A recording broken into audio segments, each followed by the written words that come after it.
You guys should see a red button pop up and boom. But you know this shit's fire.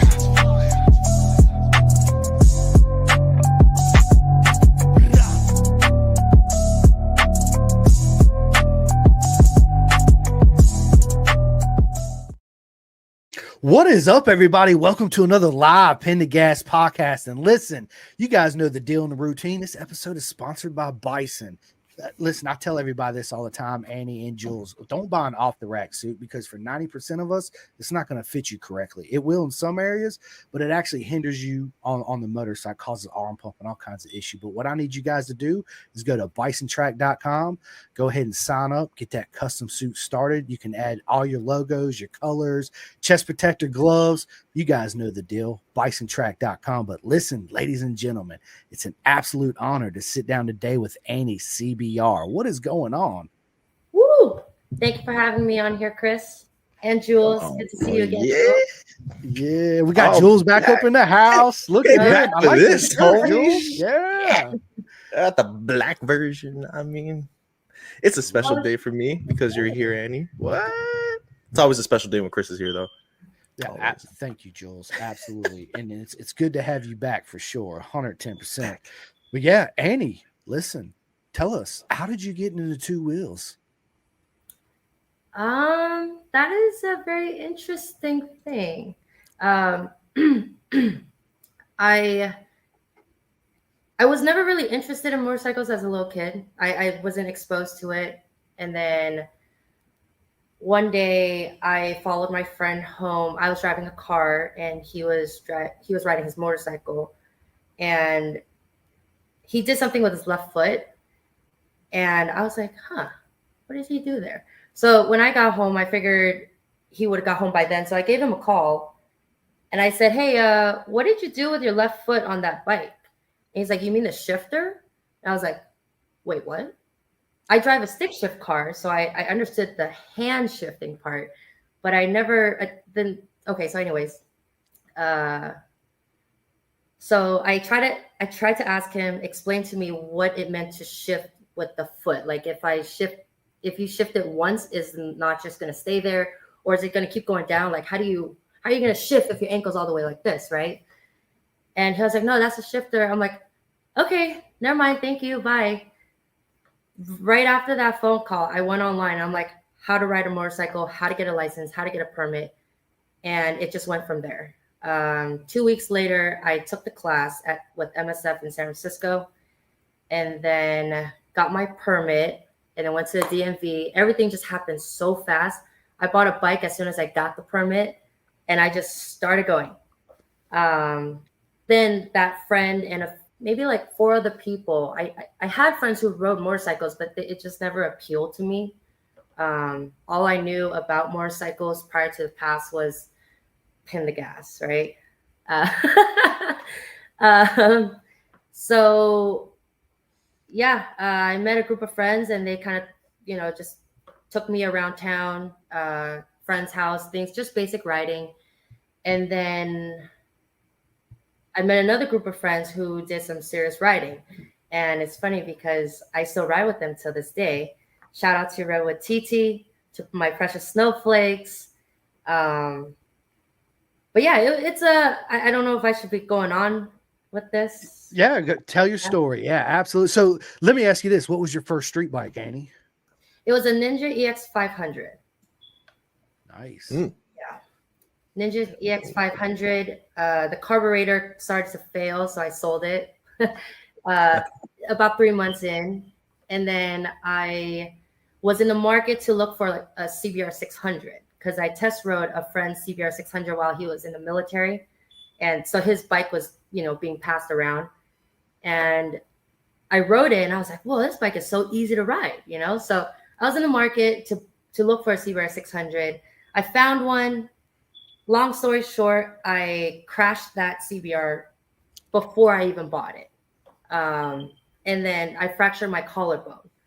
So the day after, I was like, I fucking quit motorcycles. I'm done with this shit. I don't want to break any bones. And then come day 2, I'm like, fuck this. I'm going back into this. And then what happened? I couldn't find a CBR 600, so I picked up an R6, a 2004 R6. One biggest thing I could take away from that was I could not learn how to U-turn on that bike for the life of me. So I had that bike for, I want to say, a year and a half. And then the valves needed to be adjusted. And I didn't want to put the time into that bike. So I sold it. And then I finally got hands on a CBR 600. And then from there, CBR 600, I learned so much about riding on it. It's such a capable, user-friendly motorcycle. I do suggest it. It's an easy bike to ride. And then, go through a couple of motors and then crash and then break the hell out of that thing. Then I buy another one, another CBR 600. And then, years fly by and then I just end up going to the track. Well, so taking a step back, my first track day was on October 5th, 2012 with Keegwins at the track, which now is known as Carter's at the track. I remember there was always one instructor. He stuck by my side, and my biggest goal was to drag my knee, just because it was like the trending thought. And I'm like, oh, that's such a cool photo in turn 2 at Thunder Hill, right? And I was like, oh my God, I want to learn how. And he would try and coach me, give me suggestions, things. It never, like, he gave me the best advice ever, but I could never do it myself. So then Thunder Hill West, so up in Willows, there's a track called Thunder Hill, and if you put the two tracks together, it's a 5-mile track. Our home friendly track is the 3-mile section, which is faster speed, longer. And then there's the other side, which is called the west side. It's a 2-mile track with only 10 turns versus east side has 15 turns. And finally, when they opened Thunder Hill West, when they built it and opened it, I was running with my buddy Sam Gless, and we had the best run ever. We rode on the street together, but when we went on the track, it was both our first time at the track, at that new track together. And I remember just blasting through the turns with him. I dragged my knee. And I was like, wait, what? This is so funny how life works when you're trying so hard on one side, but then you go to a whole new track. You just do it like it's a piece of cake, Yeah. But anyways, yeah. I think it's natural for everybody that starts riding. I mean, that was my main goal too when I first started riding. I was like, I gotta drag my knee, and it was the more I tried, the less I did. And then finally I just was like, you know what? I'm not worried about dragging my knee no more. And next thing I know, I'm doing my right knee, my left knee. And eventually I got my elbow down. But unfortunately, when I got my elbow down, my shoulder went with it. My helmet went with it. My back, my hip.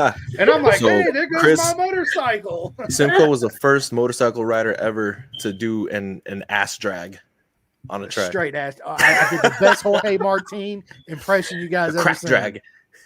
Facts. Dude.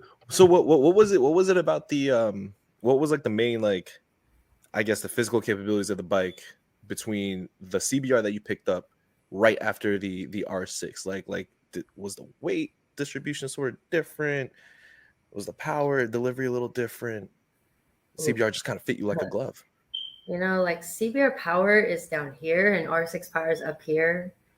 So it felt at that time when I picked up the CBR compared to the R6, I wasn't, I guess, skilled enough to notice a difference in the power into the horsepower delivery, I guess.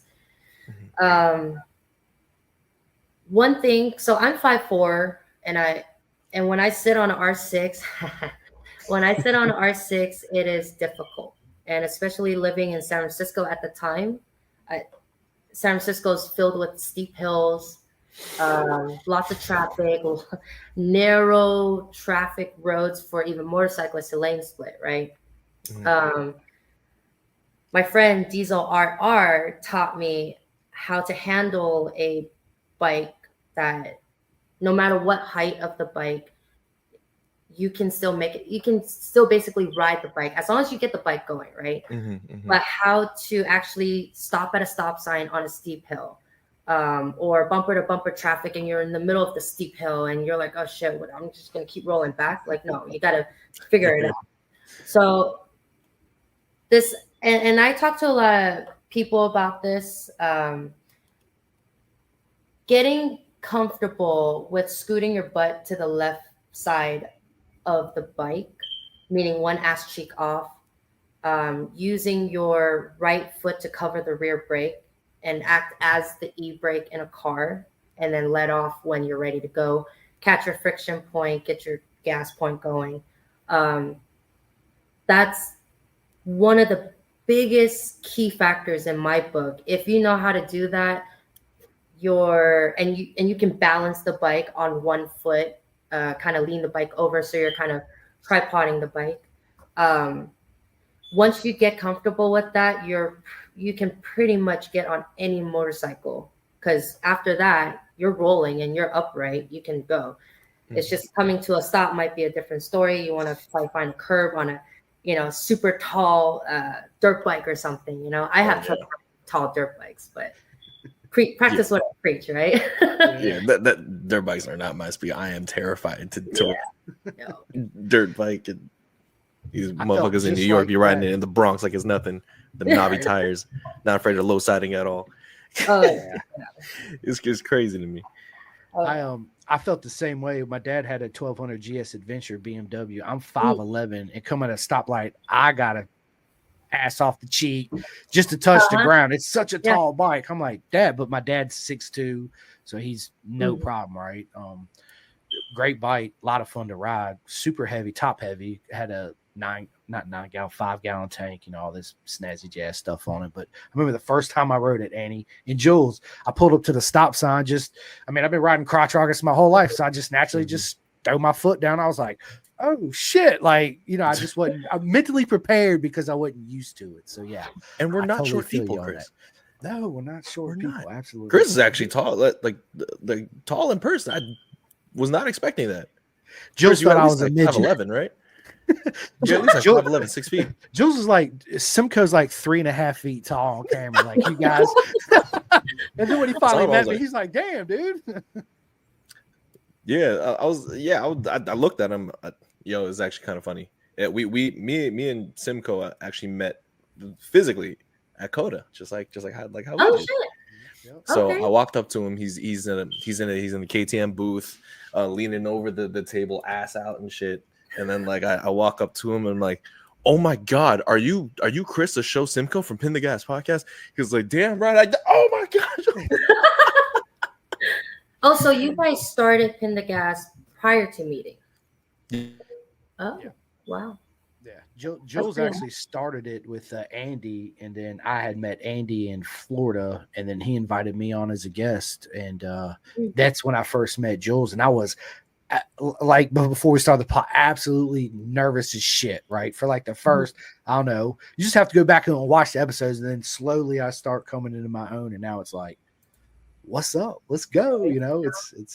But thank you to Jules and Andy for giving me the opportunity. Nothing but love. Always it's love. Been absolutely amazing. And Awesome. and Annie, we met at Coda. Yeah, we did. What was you doing there?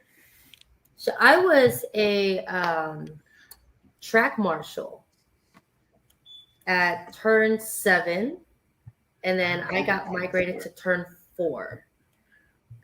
And I got 4 seconds of fame on TV because one of the riders crashed. Shit, it is so scary when a motorcycle is sliding at you at 80 miles per hour. You're like, oh my God, where do I run? Do I just hop over it as it arrives? But luckily those pea gravel slows it way down. So what got you into the whole marshalling thing? Who told you about it? Llama, actually. Llama introduced. What's up, Llama? Hopefully you're watching. Thank you for introducing the whole marshal Moto America volunteer, I guess you could call it. Right. That gig is really awesome. I highly suggest it to people who've never tried it before. And I believe that Moto actually I might not even blast it, but if you check the website, there might be some dollar amounts involved in there. And I was like, that was the year after I stopped volunteering for CODA, and I'm like, oh, the moment I want to stop volunteering for, you know, all these moto events, they start paying out. I'm like, okay. Certain tracks. Boo. Start what? I know certain tracks for a fact they pay you. Mm-hmm. Oh, okay. I don't know if CODA pay like if Moto America came to CODA, like not when Moto America comes to CODA. I don't know if those marshals get paid. New Jersey definitely pays us, you know. Okay. Couple, you know, they paid for a couple of merchandising items because of track marshaling. Yeah. But yeah, no, and it was great. And did you? I'm just gonna backtrack. Stay with me, Chris. Back when you got into track riding for the first time, right? Did you watch like any professional racing in MotoGP at all? I know we probably talked about it a little bit. I will always stick by this. I don't like watching the sport.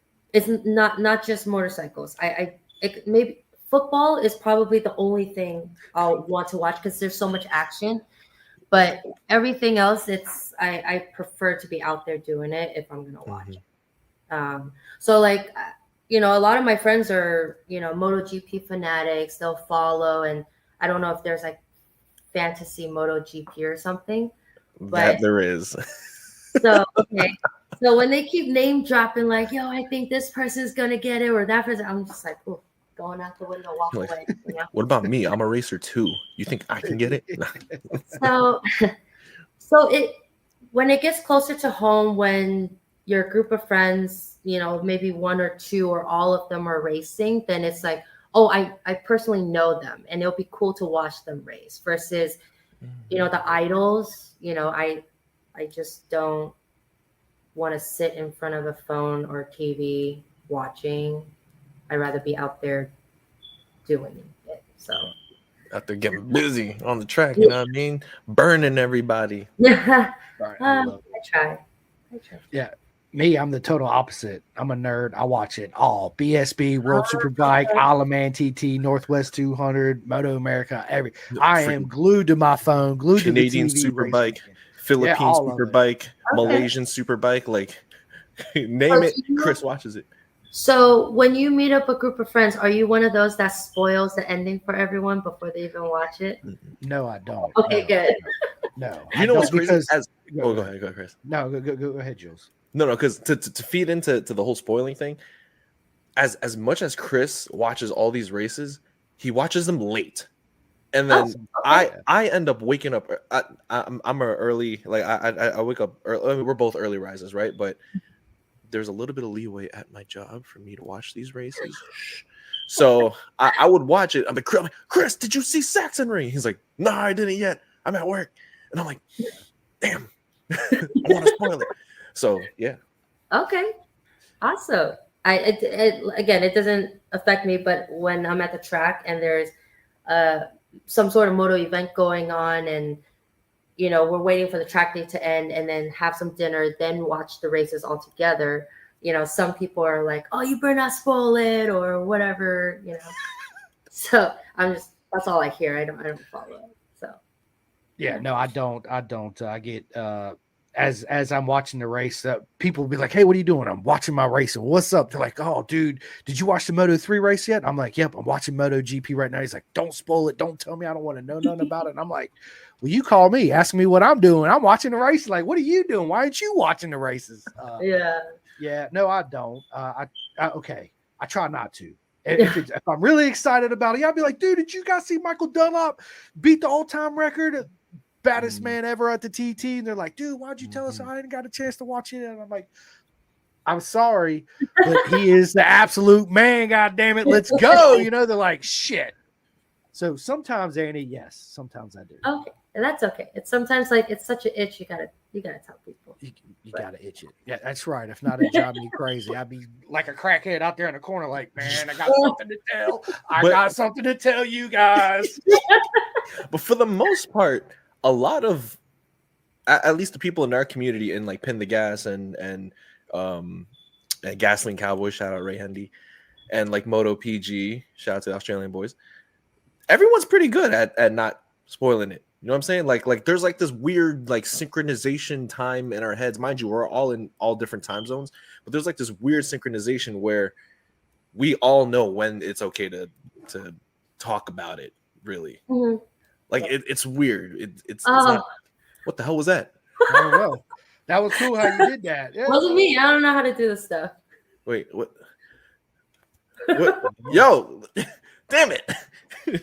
It used is to that do birthday heart confetti? emojis, but it I don't know won't what do else the heart to do. emojis no more. I don't know why it won't do it. It used to Oh, I do it. got Oh, it. you got it done? What the hell? I got it, mother yucker. Man. So that behind you, Annie, besides the Taka helmet, that's the CBR. This is the good old girl. She's a beauty. She is the old lady. Oh, Yeah. Do you have a name for her? If I had to name her, it's actually Lila 2.0. And 2.0 being my second chassis CBR 600. Yeah, she's 2007. Oh, I love those years. That's pretty. Yeah, this is. I hear people are like, oh, that's the ultimate year bike to get because it's. But I think the motor exists into the rest of the years, anyways. But yeah, she's got 40,000 miles. I picked her up at This one I picked up at 18,000. But I don't know how well it was taken care of back then by the previous owner, but she's tired now. She's been through street riding, quite some crashes. No, not quite too many, but she's been through some crashes, a lot of street riding, and then a lot of track days, and then a full season of racing. I think that was 7 race rounds with AFM. Nice.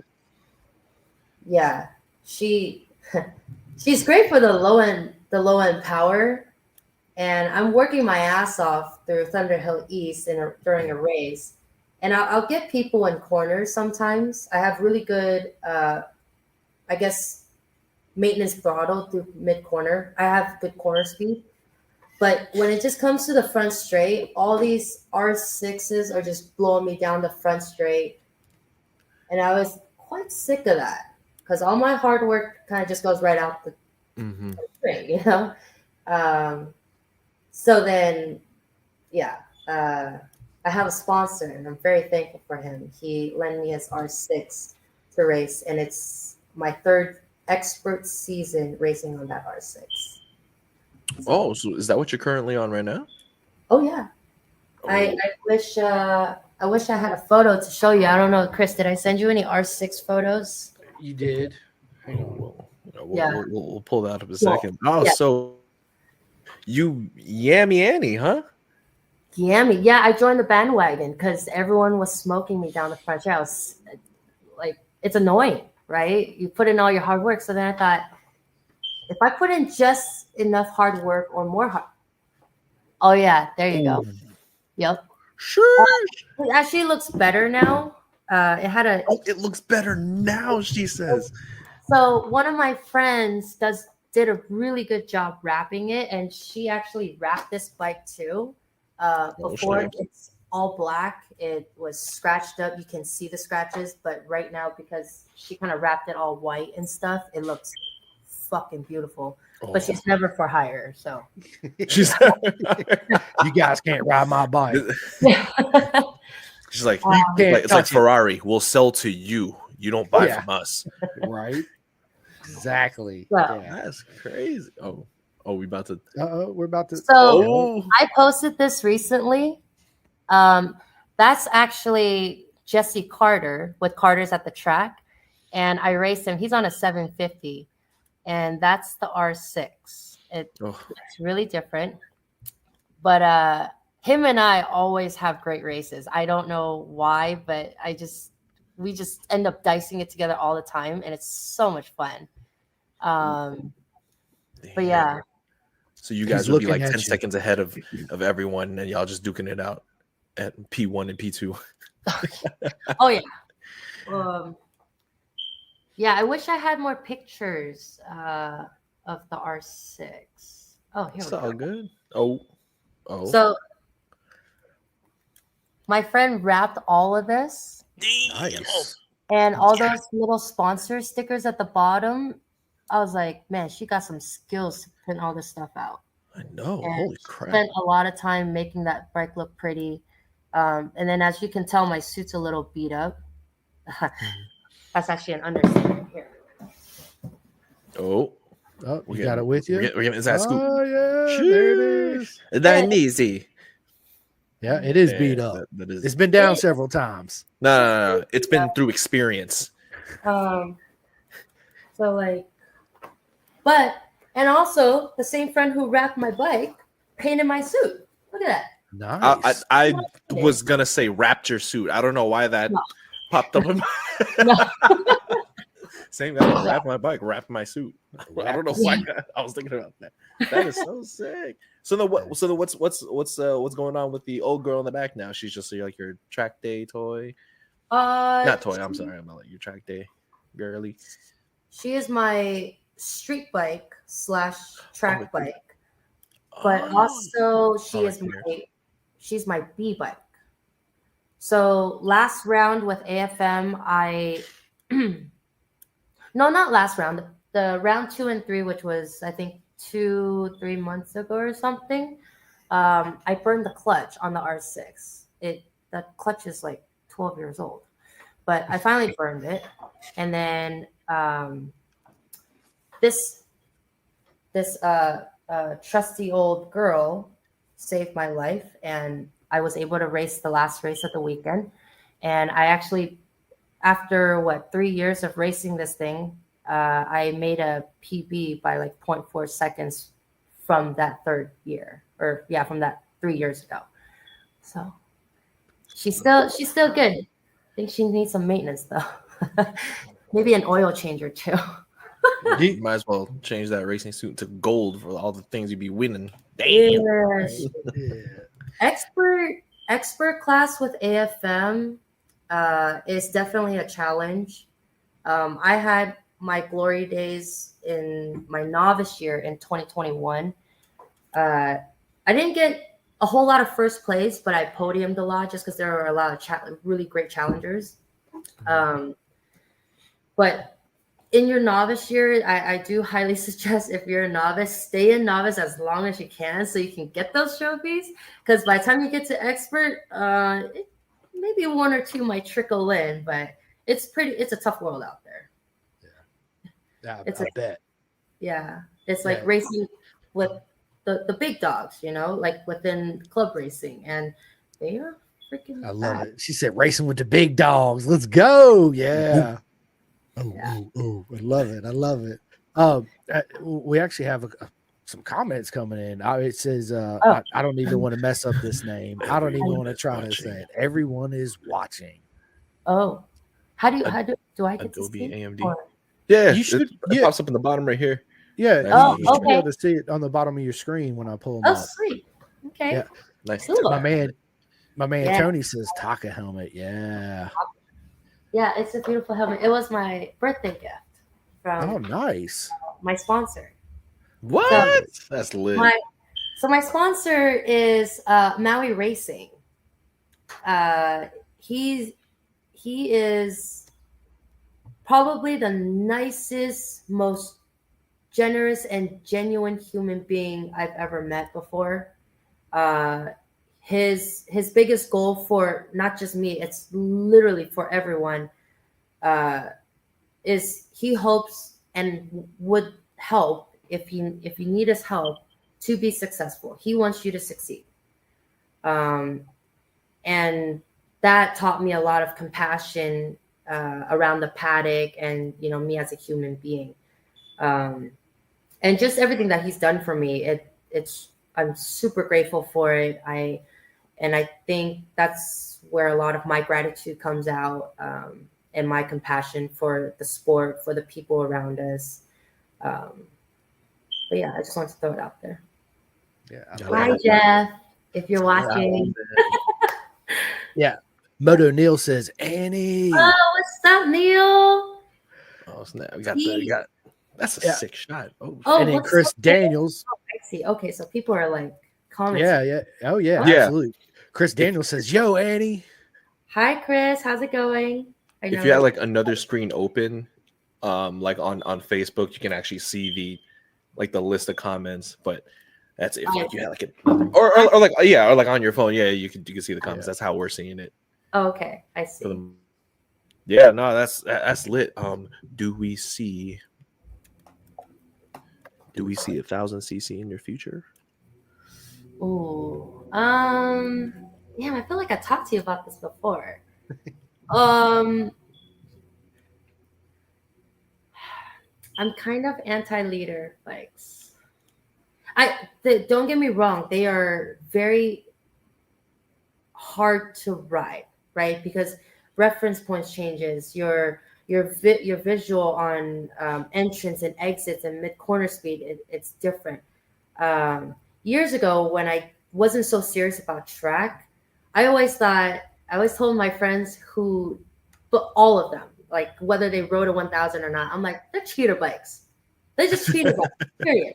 But over time, especially in the track scene, I've learned to appreciate how well each 1000 rider rides a 1000, because it takes courage, it takes balls, it takes physical manhandling strength to handle a beast, right?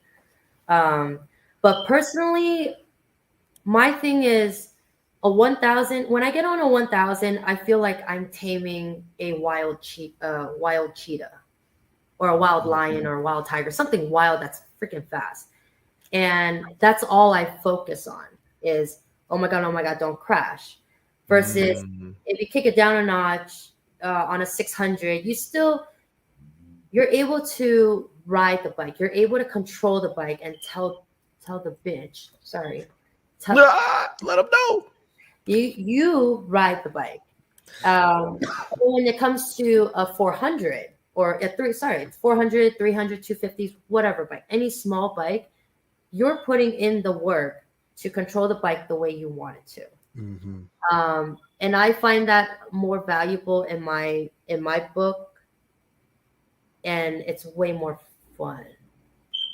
Sorry to all the 1000 riders. No, you're right. Yeah, y'all hear that? I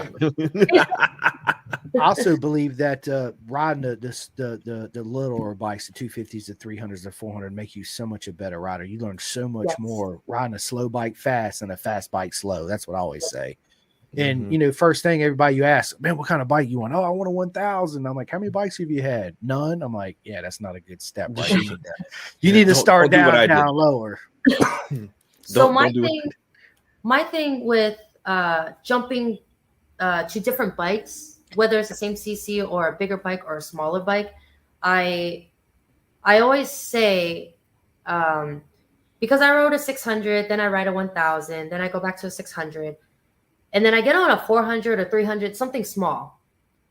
I think, in my opinion, the small bikes exposes your pros and cons. It exposes your flaws in where you're lacking throttle, you're lacking speed, lacking drive, or momentum. Oh, hi, doggy. And that, I feel like a small bike, if you're riding a big bike, whether 600, 750, 800, 1000, I feel like those little bikes, and also mini motos, right? Like little KX65 is one of the more common ones.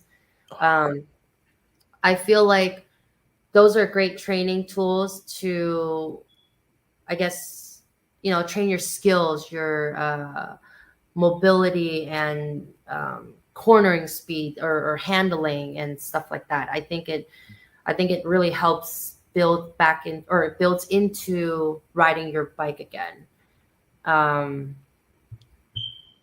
It's just all around fun too. Super beneficial.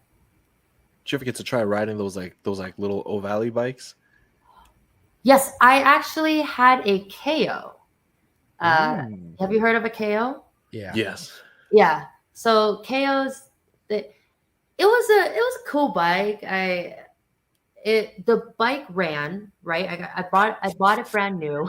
It moved. She said the bike ran. When I hit the start button, it went bop, bop, bop, bop. I'm good. It made noise. The bike rolls. Nothing bad about KO. It's just I took it to Stockton a lot. I took it to parking lots. I never explored like Dixon or any other local mini tracks, or even Sonoma. I never even took it to Sonoma.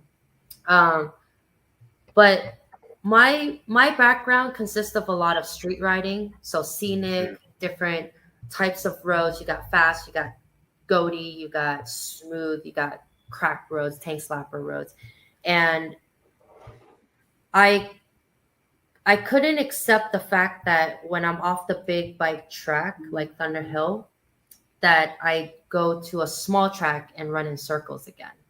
I couldn't. Oh my God. I know exactly who that is. And I just couldn't soak that in, that I'm running in circles again off track or off my practice time on the big track. I was sick of it. I needed scenic. I wanted like freedom to just, ride along the coast or ride around this super fun windy road, things like that. So, but I think they're great training materials. I just never really trained that serious to get a mini moto, I guess. I mean, I did, right? And then I just sold it. My training grounds more so street riding. I feel like it captures so much adjustability and adaptability to, all the worst things that could hurt you, right? Like debris, an animal around the corner, or a stopped car around the corner with a big map in front of their windscreen, and not even think about people around them, right? So things like that is, I'm a strong believer for that type of practice ground. And so unfortunately, there are times that it bit me in the ass, but it doesn't stop me. And sometimes it does stop people from riding. Yeah. So. No, you're right. I've been down the road numerous times on the street, right? It's sometimes it's not my fault, sometimes it is my fault. Yeah. That's all part of learning and growing, right? It's like every time I jump on my motorcycle, I practice on, like, I pick two things that I want to practice on. Okay, today I'm going to work on body position and brakes or whatever it is, right? Yeah. And concentrate on that. I find that I still have a lot of fun riding on the street, but I want to go as fast as I can. I ain't gonna lie, I'm that quid still to this day. I'm like, ain't nobody around. I'm hitting the mountain, Gun it. And absolutely a lot of fun. Obviously, it's a lot more fun. I have a lot more fun at the track, because on a track you feel I'm more relaxed, because I know there's no deer, no cars, no potholes, any of that. But it's still a lot of fun to ride on the street. Unfortunately, I don't get to do it as much as I want to. Same. But, it's... I don't either. Sometimes. When I get the chance, every chance I get, you damn right I'm throwing my leg over my girl and taking her out. See, I always call my motorcycles women. Some women racers, they call theirs men, right? Which is cool, right? Yin versus yang. This how I describe it to everybody, Annie, is that every motorcycle is a beautiful woman. They all have their own quirks. They all have their own personality. Seriously, right? So when you ride it, it's like, I've been with this girl for a long time, right? But now I brought a new girl into the garage in the stable, okay? So now when I ride her, I got to know her quirks. I get to learn how she thinks and how she feels and what she likes, what she don't like. It's an absolute relationship is what it is. Oh, yeah. You got to balance them out. Yeah, you got to take her dancing a couple times. Girl, you like the salsa? What kind of dance you like to do? Let's find out. Speaking of balance, it seems like you have your whole track very much enjoy, like, street riding, right? I missed like the third to fifth word. No, it's all right. So you still seem to play both sides, right? You still enjoy your street riding and you still enjoy, you for sure enjoy your track day riding, right? Oh yeah, There's a absolutely. lot of track day people that are like, it's track or nothing. Now, for the what is it about? And you've mentioned a little bit. Maybe you could go in depth just a tad bit more. What is it that still like says, man, I still want to go street riding? You know, life ain't always about going fast and trying to get the best lap time, but I still want to still enjoy the street, because again, a lot of those track day guys are like, it's track or die.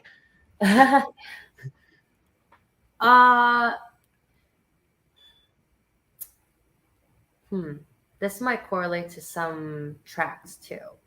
Mm. I like the rhythm of certain roads, right? You have like your favorite road or your favorite track. What brings more, like what entices, I guess what you're trying to ask is like what entices me about street riding. Yeah. Yeah. It's like, do you still like the scenery on the bike and the community? So I think I threw out scenery earlier, but when we're going fast, there is no scenery. No, it's just Right? Sorry, I like kind of contradicted myself, but something about street riding and certain roads have really good rhythm. Even the most fucked up roads in this world, in California, Jesus, yes, East Bay mostly got some seriously fucked up roads, but it is so fun. It's challenging, right? If a track was, if a certain road was a little too easy and it was too short or something, and you're like, wait, that's it, you know, that I'm not interested in. But there's certain, I think what I look for is that rhythm to dance with the bike, right? And then you also have to feel it too. You have to be alert. You have to have the energy to ride. And I think it's the freedom and the scenery, the friends, because yes, you know, a lot of my street riding friends, they don't all go to the track. Whether, you know, whatever inconveniences, they won't be able to make it. And you want to be able to share those moments with your friends. And if they can't make it, thanks, Tico. Yeah, Tico makes a good point. It's the company around you. You know, if you look at my street crew, we are literally like, if you looked at us and never and take away the motorcycles, you would have thought these people aren't friends, because we just look completely different. Where I call us like a misfit group, but our personalities chime so well because we all share one passion in common, and that's motorcycles. For the love of motorcycles, we love to go that spirited pace, or not. Some days we do chill rides. I mean, to a lot of other people, chill ride is still not chill, you know, but to us it's beaming it. Yeah, you know. Pinning the gas. Yeah. Like, guys, we're gonna take it nice and easy. Oh, bullshit. It goes exactly like that. Okay, guys, it's gonna be a slow ride, I swear. And then helmets on, visor down, fuck, we're gone, you know. Yep. And then you go to the next stop. I thought this was gonna be a slow ride. That was a slow ride. It was slow for me. Yeah. Oh, sorry. Oh no, you're fine. No, because it kept like buffering on my screen. I was like, oh, I lost everyone. You got the Taco Bell internet going on today, Jules? Yeah, I got the Taco Bell internet. Yeah, it's StreamYard's messing with me. Oh. I was gonna correlate it because you know, I'm into my little martial arts. So when people go, oh, we're just gonna do light sparring today, like, yeah, we'll just tap each other in the face and then yang yang yang, and I'm like, oh. Wait, are you still boxing? Yes, I am. Sick. Yes, I haven't been on social media long enough to keep watching your videos, but that's pretty cool. Oh, I appreciate that. You still you know, remember you make those little videos, you know, just a little bit. But yeah, no, that's I agree with you. Like, the scenery, the community, and just feeling the road. You know, Yep. there's this mind body connection with, you know, your surroundings, the earth. You know what I'm saying? Yeah. And you meet a lot of cool people. Not like you don't meet cool people, like cool new people on the track, but like you meet a lot of cool new people that just got into riding that probably are trying to look to share the same passion that you feel. So Yeah. there's a really strong sense of community there. And it's always good to, you know, just me personally, walk up to your local grocery store, bringing your helmet in, just walking or like walking through the mall, you know, like, yeah. You know what I'm saying? What's up? Especially if you got the jacket on. Like, I'm sweating under here, but it's okay because I look cool. It makes my shoulders look bigger, you know what I'm saying? Oh yeah. Yeah. No, that's great. Can't give up street riding. What is your Chris?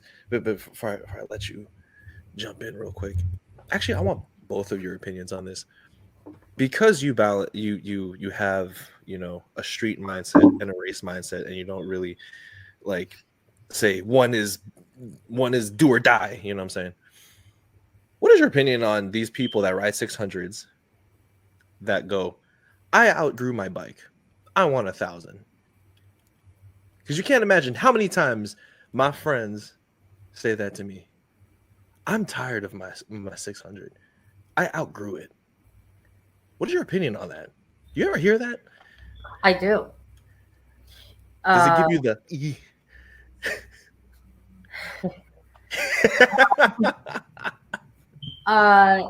For one, I don't think anyone can outgrow a 600. I used to hear that a lot, and I put a lot of thought into it. Like, is that even possible? Maybe that is possible. I don't know. And then to, you know, be riding a CBR 600, then you got Yamaha R6, then you got the Kawi ZX6, and then you got Suzuki 600.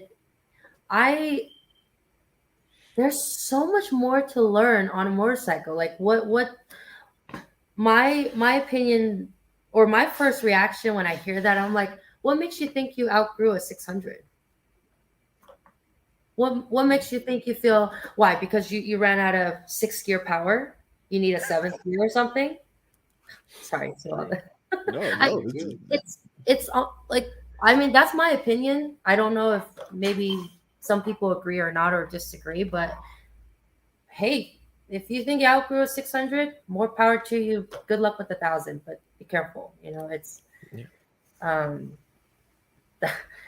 Chris, do you hear that? Do you hear that often? Do people around you say, "Hey, I outgrew my 600"? Yeah, I get asked that question. Not asked it, but I hear it all the time. And this is what I always tell people. I say, first and foremost, you need to put your ego to the side because you didn't outgrow your 600. If you think you outgrew your 600, let me take you down to VIR and let me get one of my racer buddies out there on the track with you, and we'll see how you outgrew your 600, right? I think that a lot of times when people say that, I think their ego is in the way a lot of the time, if that makes sense. I'm not talking shit. That's not what I'm doing, but I feel like, yes, you can, Annie. Absolutely. thank God. Yes. I'll be back. Okay. No, keep on, Chris. But no, I just feel like, listen, there's even the professionals learn every day. Every time they go out and ride, they're always trying something new. They're learning to get faster, right? It's I don't think that I'm 6'2" and don't fit on a 600. That's fine. Yeah, that kind of makes sense. Yeah, I'm basically Matt Jam is what I'm saying is, if you have a 600 and people are like, oh, I've had it for 2 years, you know, I think I'm ready for the next bike. I guess the way I see it is being doing a bunch of track days and riding on the street.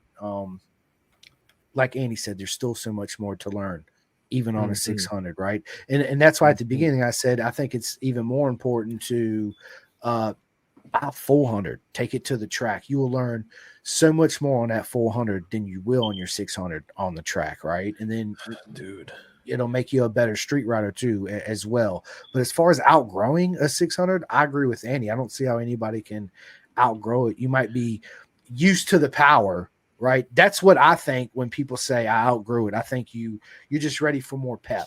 little bit more pep in your step. Right. But it's not And going to look- make you a faster rider or a better rider. Look at this You take. know This is a what I pretty mean? good take right here. 600s can put close lap times to 1000 cc. In AFM, a 600 has beaten 1000 cc in the past Formula Pacific class. Yeah. Yeah, that's all Give me down to one the second, rider, though. though. That's all rider right there. 600 to 1000. That's not bike performance to bike performance. That's rider performance. When it comes to 1000 versus a 600. A 600, obviously you ride in a totally different way. Like Andy said at the beginning, when you ride a 600, it's completely different than riding a 1000. Everything changes. Your brake, your body position, the way you brake, the way you approach corners, the way you take a corner. I mean, there's so much that goes into it. A 600 is more corner speed. That's all 600 is all about, is corner speed. It don't make enough power to get out its own way if you're gonna versus a 1000. 1000 just makes so much more power and torque. It's just ridiculous.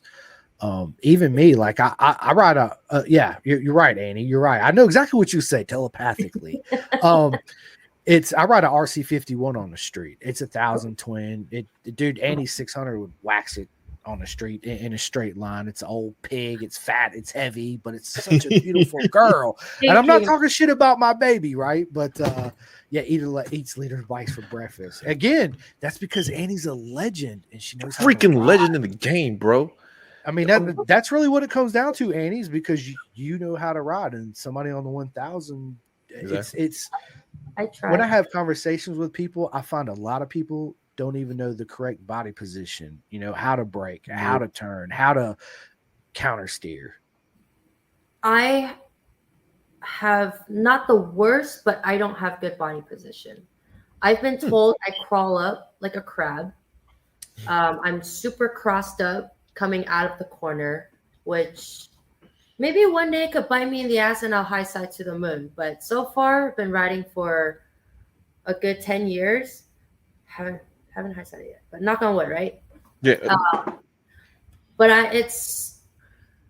I've really tried to fix my body position because I hear it all the time, and to a point where I guess I haven't tried hard enough. I guess all I'm worried about is fixing my reference points, my turn-in markers, mid-corner speed and lines and things that I'm like, I think body position may come with it one day, but it just hasn't clicked to me.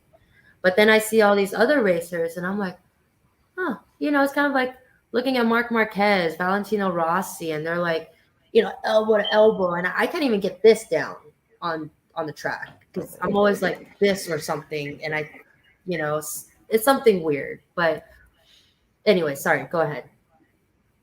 No, I was actually just gonna say, like, I'm not a racer by any means or like a track day warrior, but from everything that I see is I feel like a lot of people ride their rides, right? Like whatever suits their body type the best. Let me bring up, forget Chris is gonna smile when I say this, but let me bring up Rossi Moore, for example.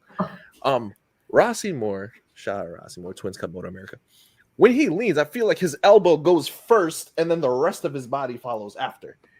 So like in some cases, people are like, oh, well, that's not really fundamental, you know what I'm saying? But I feel like it's whatever your body can do that can maneuver the bike to do exactly what you want it to do. But that being said, body position is really important. That's just my take. Take it with a grain of salt. Again, I'm not a racer, so I don't freaking know. But that's what I see. Also, with the whole outgrowing the 600cc bikes, at least for the street, my counter argument would be 1000cc bikes are just sexy looking. You know what I'm saying? So when people say like I outgrew my bike, I outgrew this, and I got used to the speed of that, I think it's more of I outgrew what the bike looks like, and I want a bike with massive freaking wings, all the electronics that I can go up to a target and walk up to the single mom and be like, hey, ask my BMW S1000 double R. All right. They are very beautiful. I want to say they look more proportionate, I guess.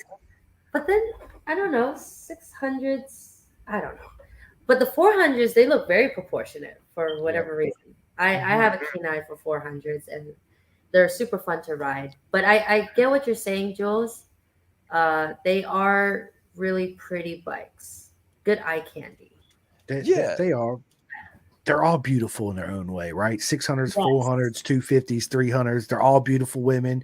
And again, I guess when they say, "Oh, I outgrew my bike," maybe they're just tired of the relationship they're in with their bike. Maybe they just want to break up and take some time, right? Look, baby, it's not you, it's me. It's not you, baby. I promise. It's all me right here. I'm sorry. I will call you. I will. For sale sign. You didn't hear that. I will call you. No worries. I got you, right? Yeah. So. Oh yeah, Hilarious. I mean, but yeah, I mean, that's what I would think of it for someone who rides the street, is because the 1000cc just arguably looks better. I mean, I have yet to find a middleweight sport bike that looks better than 1000. Like it's aesthetically just looks better. So I can see that appeal on it. But then if you're looking at like someone like me who rides a Gixxer 750, and you're like, you know what, I want a GSXR 1000 because it looks better. It looks the exact same. Like, you gotta love this Gixxer, bright man. Teal Gixxer 750, right? Yeah. Oh, what happened to it? She's in pieces. She's not in pieces, but like she's stripped to the bare bones right now. I've been having electrical issues. The fairings got all cracked, and they were pretty. They look pretty, but they were cheap. So like, a couple of the bolts rotted through, and then my fairing fell off the bridge. And my God. Yeah. I was being a dummy. I was going about like a cool 115 miles on the bridge next to me. Anyway, the bolts were rusted and came off, and then my whole fairing just ripped and flew. And I was like, okay. Oh shit. Sorry, hopefully it didn't hit you in the windshield.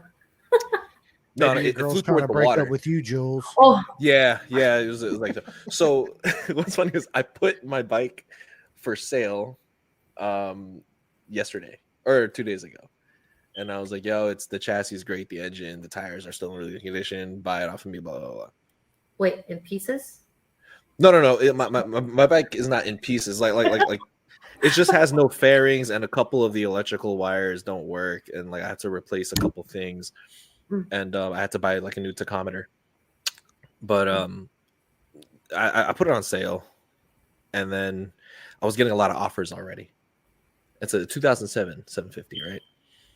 And then my friend hits me up and was like, on Marketplace. He hits me up on Marketplace, and I'm like, oh, someone wants to buy my bike, and he's like, take that shit off Marketplace right now. I'm like, okay. Yeah. He tells me to take it off Marketplace because he's like, you have no idea what kind of bike you have. You don't know how sweet the 2007 GSXR 750 is. So take that bike off the Marketplace. I'll help you fix it. Shout out to Michael Spafford. And like, I've never been so threatened to take something off my Marketplace so fast. Okay. But yo, like 30 people hit me up. Was like, yo, I'll pick it up today. I'll buy it right now. Then you know it's a really hot item. I can't let it go. Yeah. Good. Well, good thing you want. So Max Chin says, on a serious note, though, how do you work on your vision? Like clear ice. And then I use refresh for contact. Oh, you gotta That's understand. how I clear mine. Yeah. So okay, on a serious note, sorry, that was Love it. So I know Max isn't on here talking. I can kind of explain to you guys. You know, on the freeway, straight freeway, you're like, I'm gonna pin this because I can see the road, so I'm comfortable opening throttle, full throttle, if maybe, right? There's a story behind that too. Now, when it comes to a slight bend on a freeway, you kind of slow down, right? Because you're like, oh no, that straightaway is ending. And then what do you do after you slow down? Then you got to bring your eyes up. And then you're like, oh, it bends a little bit. Let me pin it because I can see through that bend just that little bit, right? The same concept on that. there a vacuum going on? Nope, that was someone's R6 passing by. Okay. Just go out the window. We're talking about you. Yeah. My mic is very sensitive. My fault. It's all good. But working on your vision, as I think we're talking about motorcycles, you want to bring your eyes up. So especially in street riding, we want to look up. We want to look ahead. Just in case a deer comes out of the road, we want to be ready for that. Or if we see a patch of gravel or a pile of debris and you're like, oh, I'm coming up on it. What is that thing? Oh, okay. Let me weave around it and, safely continue on with your riding. But how to work on it, it's seat time and it's a lot of practice it's just constant repetitive work that you have to put in. And it comes with time, maybe a month from now, if you've been riding for like, let's say 10 days straight, then the 11th day, you're going to look back on day 1 and you're like, whoa, I was riding like that, versus day 11, you're looking up ahead. I think that's the ultimate key to getting faster. It's being able to see the road ahead of you and being able to, I guess, analyze your next move, right? You have to plan ahead. But yeah, hopefully that gives Max some intel on. Yeah, for sure. Let me hit on Max's question real quick. What I do personally is you don't target fixate. Do not target fixate, because whatever you target fixate, guess what? You're going to hit that pothole. You're going to hit whatever it is you're looking at. Me, the way I personally do it is peripheral vision. So I could be playing PlayStation. I could be at work, whatever it is. During this podcast right now, I see the light right here. I see the stuff I have on my dresser. The more you're aware of your surroundings by doing that, the more you're going to automatically be looking up anyway because of that. So that's what I do as far as training my using vision and using the peripheral vision. It's very important in life. Even when you're walking down the street, I find too many people are doing this all the time. Oh yeah, all the time. Whether they're driving a car, right? You're not seeing that's target fixation. Exactly what that is. So put the phone down, work on your peripheral, and you can work on it wherever you're at. Through the turn, look through the corner. Yeah, look through the corner. It's been ingrained in my head since my MSF course to look through the corner, that like when I walk home from work and I have to make a left turn, I'm like looking like a robot. They'd be like, look at this crackhead. Like body what's he on? sneakers. It's like, why is he turning like that? It's like you just gotta look through the corner. I mean, you never know, someone could come out with a cane and like try to beat me. So I'm like, all right. It's safe here. Brian Green says, who's been your favorite student? Oh, wow. Brian, you've been one of my favorites. Do they ask these questions, or do they pop up as they type it? Mm-hmm. No. I mean. Yeah. So if I said. Bring them up, yeah. Oh, okay. So if I responded as soon as I saw it, would Brian hear it? Right away, or okay, yeah. Brian's been one of my favorite students. Yeah, students as in I'm a Carter. Carter's at the track instructor. Thanks to Carters and their family, they've trusted me to be on staff with them and kind of provide knowledge and advice, tips and tricks. And represent their team. So we host these Ken Hill schools. Yep. And all the instructors are listed on a chart, and it's like 45 minutes on class and 45 minutes on track with an instructor. And in the morning, you get to pick out who you want to go play with, learn from, work with.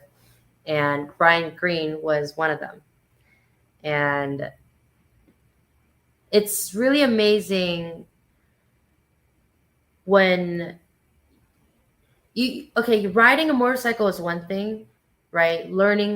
You're learning yourself for the feel of the bike or the concept of the bike. But then it is a whole nother aspect to riding, a whole nother world of riding when you have to speak what you do, right? Because I'm a ride by feel kind of rider. So a lot of it was any critique was because it didn't feel comfortable to my arm, or it didn't feel comfortable to my body or something. And I would make those changes, right? But then back then I wouldn't be able to tell you what I did differently.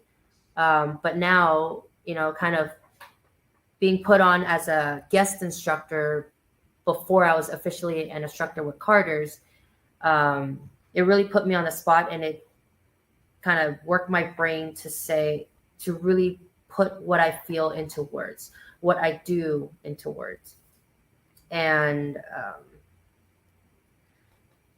so then putting my words or putting my feels into words, then having to explain it to someone, that's a whole other step too. And it's a good challenge, because somewhere in there, in every new student, you learn how their brain works, or you learn what their body language says to you, and then you go from there to direct whether you're going to talk like this to them or you're going to talk like that to them. So you kind of have to be super adaptable and read people's body language and read how they talk to you and what level of skill they're at, and then go watch them ride and things like that. So that's also a learning curve too, in the whole being an instructor with Carter's. Yeah. And it's also like you learn. Oh, my bad, Chris. Go ahead. No, I was just gonna ask, what going from street squid like we all are, right, to track day, to racing, and then into coaching. What has that been a progressive transition? It truly has. Anytime I get on the bike, not just anytime I get on the bike, but every day, we all try and learn something new. And every track weekend, I try and take something away from it. Whether it's to learn something you've learned before, kind of refresh your basics, or you learn like a new trick going through turn 9 or something, or turn 10 or turn 11, or then you kind of learn to be a better rider. So everyone's different. We all have different things we got to work on. No one's perfect. And it's always been a growing process. And looking back at my journey, everything's good about it. Right. You can't really go wrong with riding. I feel like, because it always brings the best out of people, especially in the paddock.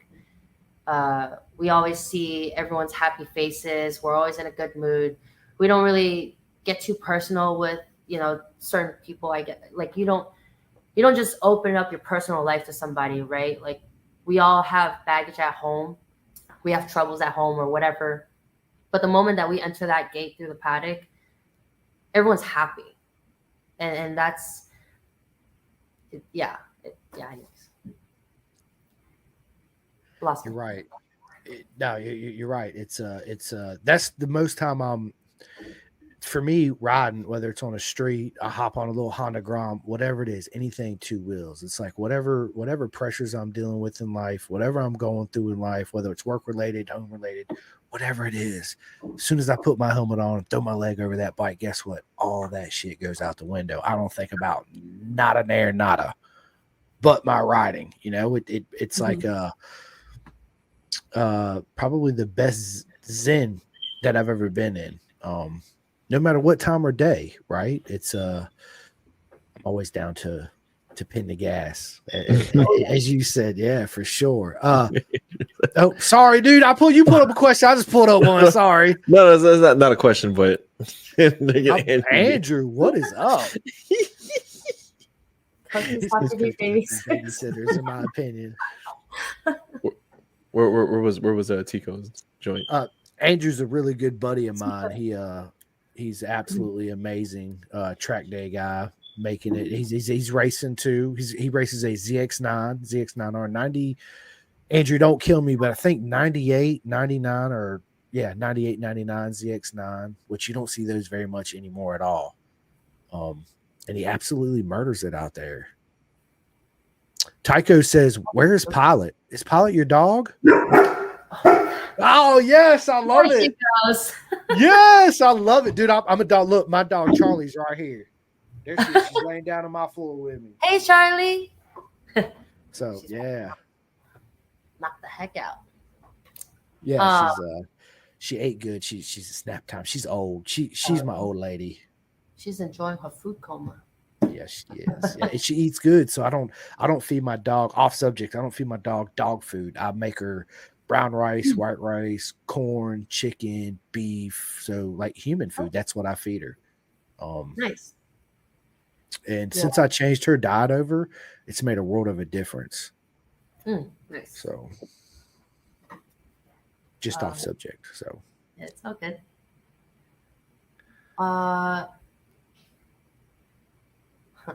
She's coming back. Pilot's coming back. What kind of dog is it? German Shepherd. Pilot, come here. Nice. Okay, come here. Come here. Hi, baby. Can you look over there? Look. What's that? What's up, Pilot? No.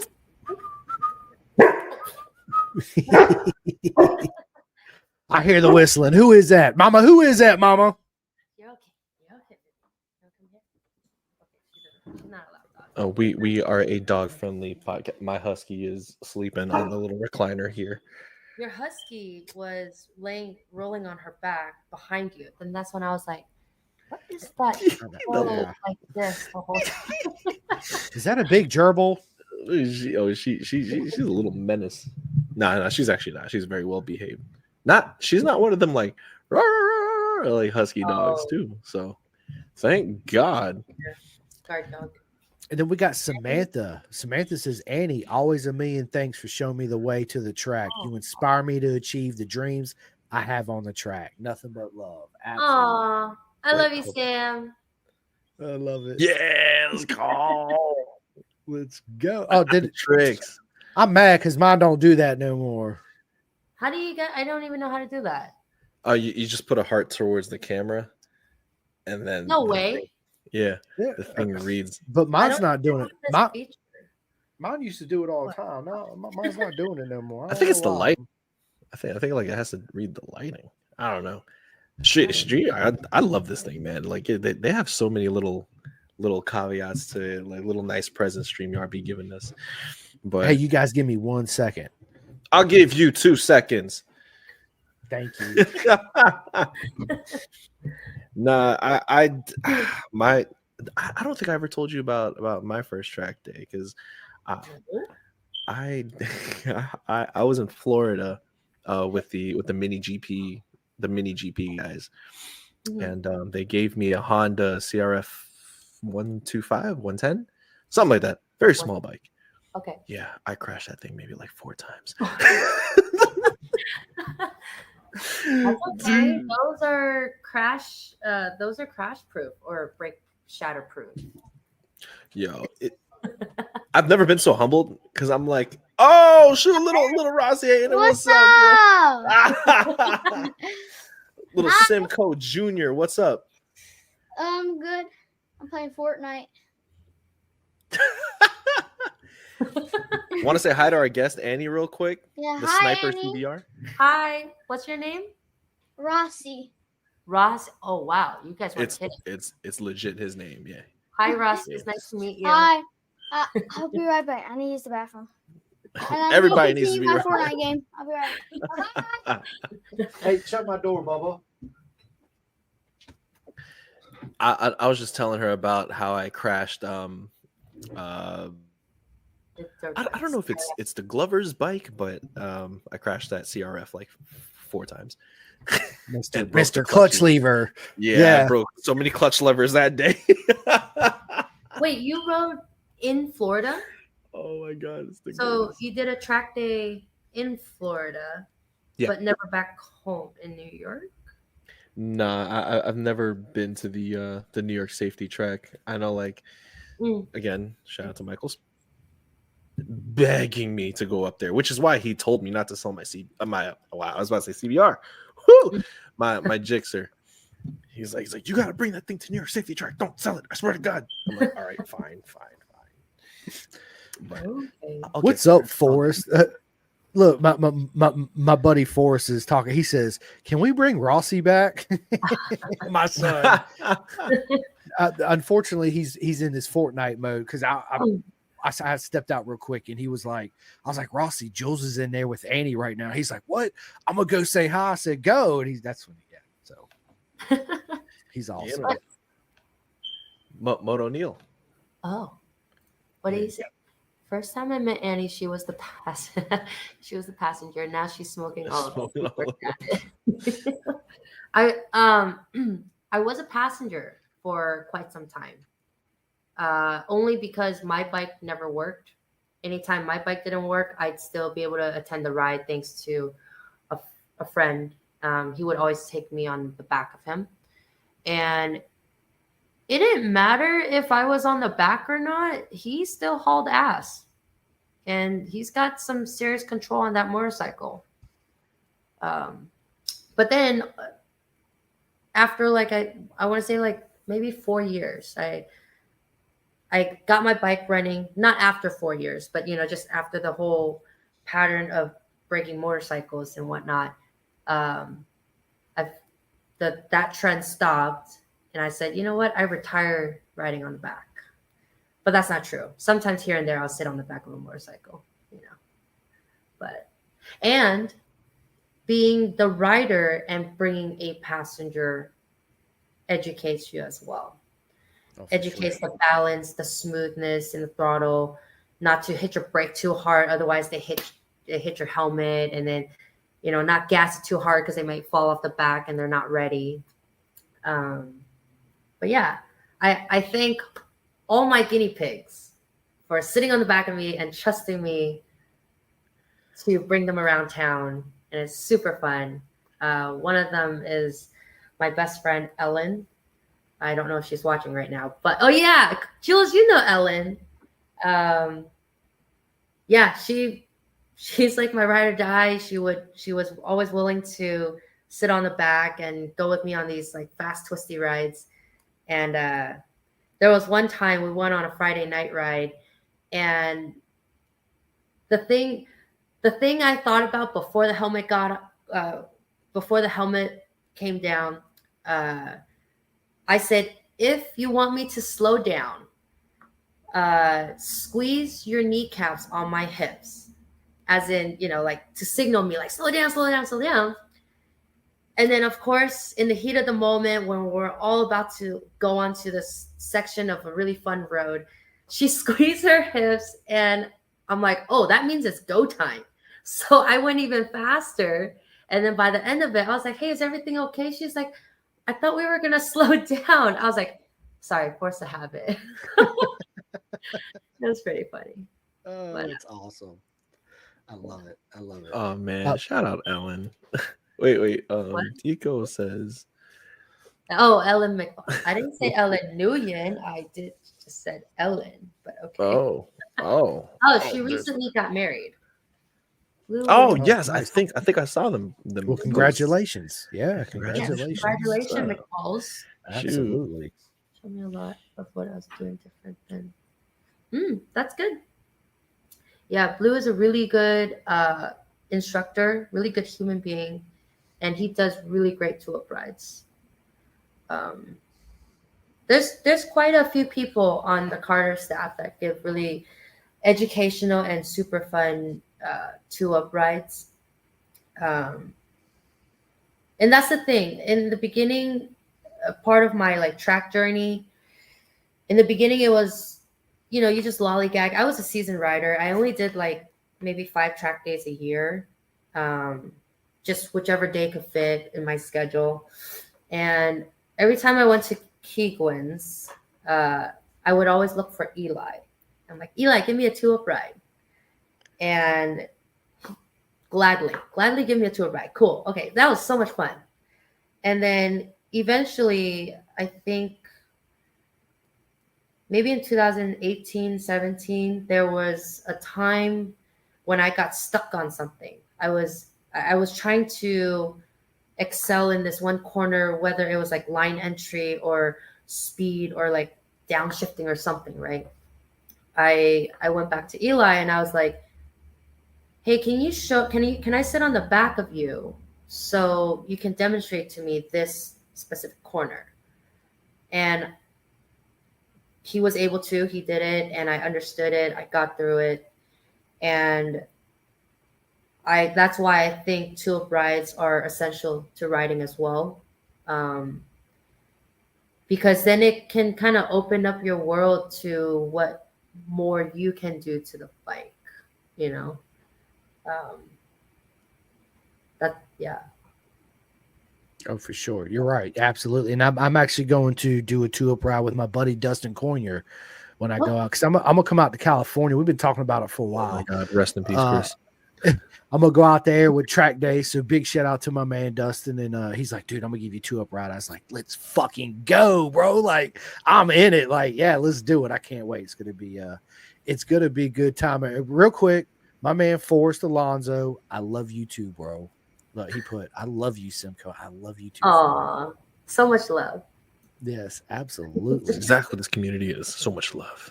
Yeah. Love it. Really love is. it all. A It's two up, amazing. man. It's amazing. The community is pretty small compared to the population, but the love for it is so huge. It is. Absolutely it is. It's there's nothing like it. I tell everybody it's a beautiful circus we're in. And yes, there's clowns in every circus, right? Come on, let's just keep it real. But it's there's nothing like the camaraderie when it comes to two wheels, whether you're racing, doing track days, or even riding on the street. It's ain't nothing like it in the world. So actually, dude, listen, I talked to Dustin Coynier today. He's on his way to Laguna. Oh, he's at Laguna Seca right now. So is our friend Brendan Kelston, which is going to absolutely murder it this weekend. Oh, yes. I'm excited for that one. Me too. Brendan's absolutely a legend. And Go ahead, Annie. No, go ahead, Annie. Last race weekend, like every race weekend, I see Brendan out there, and I'm like, man, this kid is so full of talent. I don't understand why he's not picked up yet by a big team. I was getting ready to say that, Annie. You took the words right out of my mouth. That's what I was gonna say. No bullshit. Yeah, he would do so well, and it's just, anyways, that's a rabbit hole conversation. But to whoever's listening, I and amongst so many other riders and people, he deserves a ride. Like, 100%. Get picked up by an official team. Yeah. There's also a lot that goes along with that, because most teams you got to pay for. It's all buy rides. A lot of people don't know that, but yeah, a lot of the people pay for their rides. It's not, and a lot of them's not cheap. I mean, it's so. But you know what, Brent? He's always had the talent. I've been watching him for a couple years, and he's absolutely stupid fast. And I've been saying that for a long time. Why hadn't Brendan got a ride? Like, I don't see why somebody don't pick him up. It's yeah, but he'll be there. He will get there. I have no doubt. 100%. I have no doubt. I'll be cheering you on, Brendan. Absolutely. Well, actually, I got his T-shirt right here. I wore it on the podcast. Right there. Are you really? Yep, there it is. Yeah. Is that the green joint? Yeah. Oh, speak of the devil. There are. That's true too, Dustin. Absolutely. D-Rocket. That's true. You're right. It's all a money pit, honestly. It is. As Scotty Kilmer would say, endless money pits. I love it. And then we got my friend Elizabeth Walker. What is up? She says, I love the way you guys and gals talk about your colleagues and mentors in this show. Yeah, absolutely. Oh my God. Elizabeth, I was actually a guest on her podcast not too long ago, and she did the whole the video, the intro that I sent you, Jules. Yeah, I she's the one that did that to me. Oh, she did that whole like dope like monologue in the beginning. I Oh, tried man, to it's put it up, freaking awesome. but my computer's like not finding it, so I gotta put it at a different What file. did you do?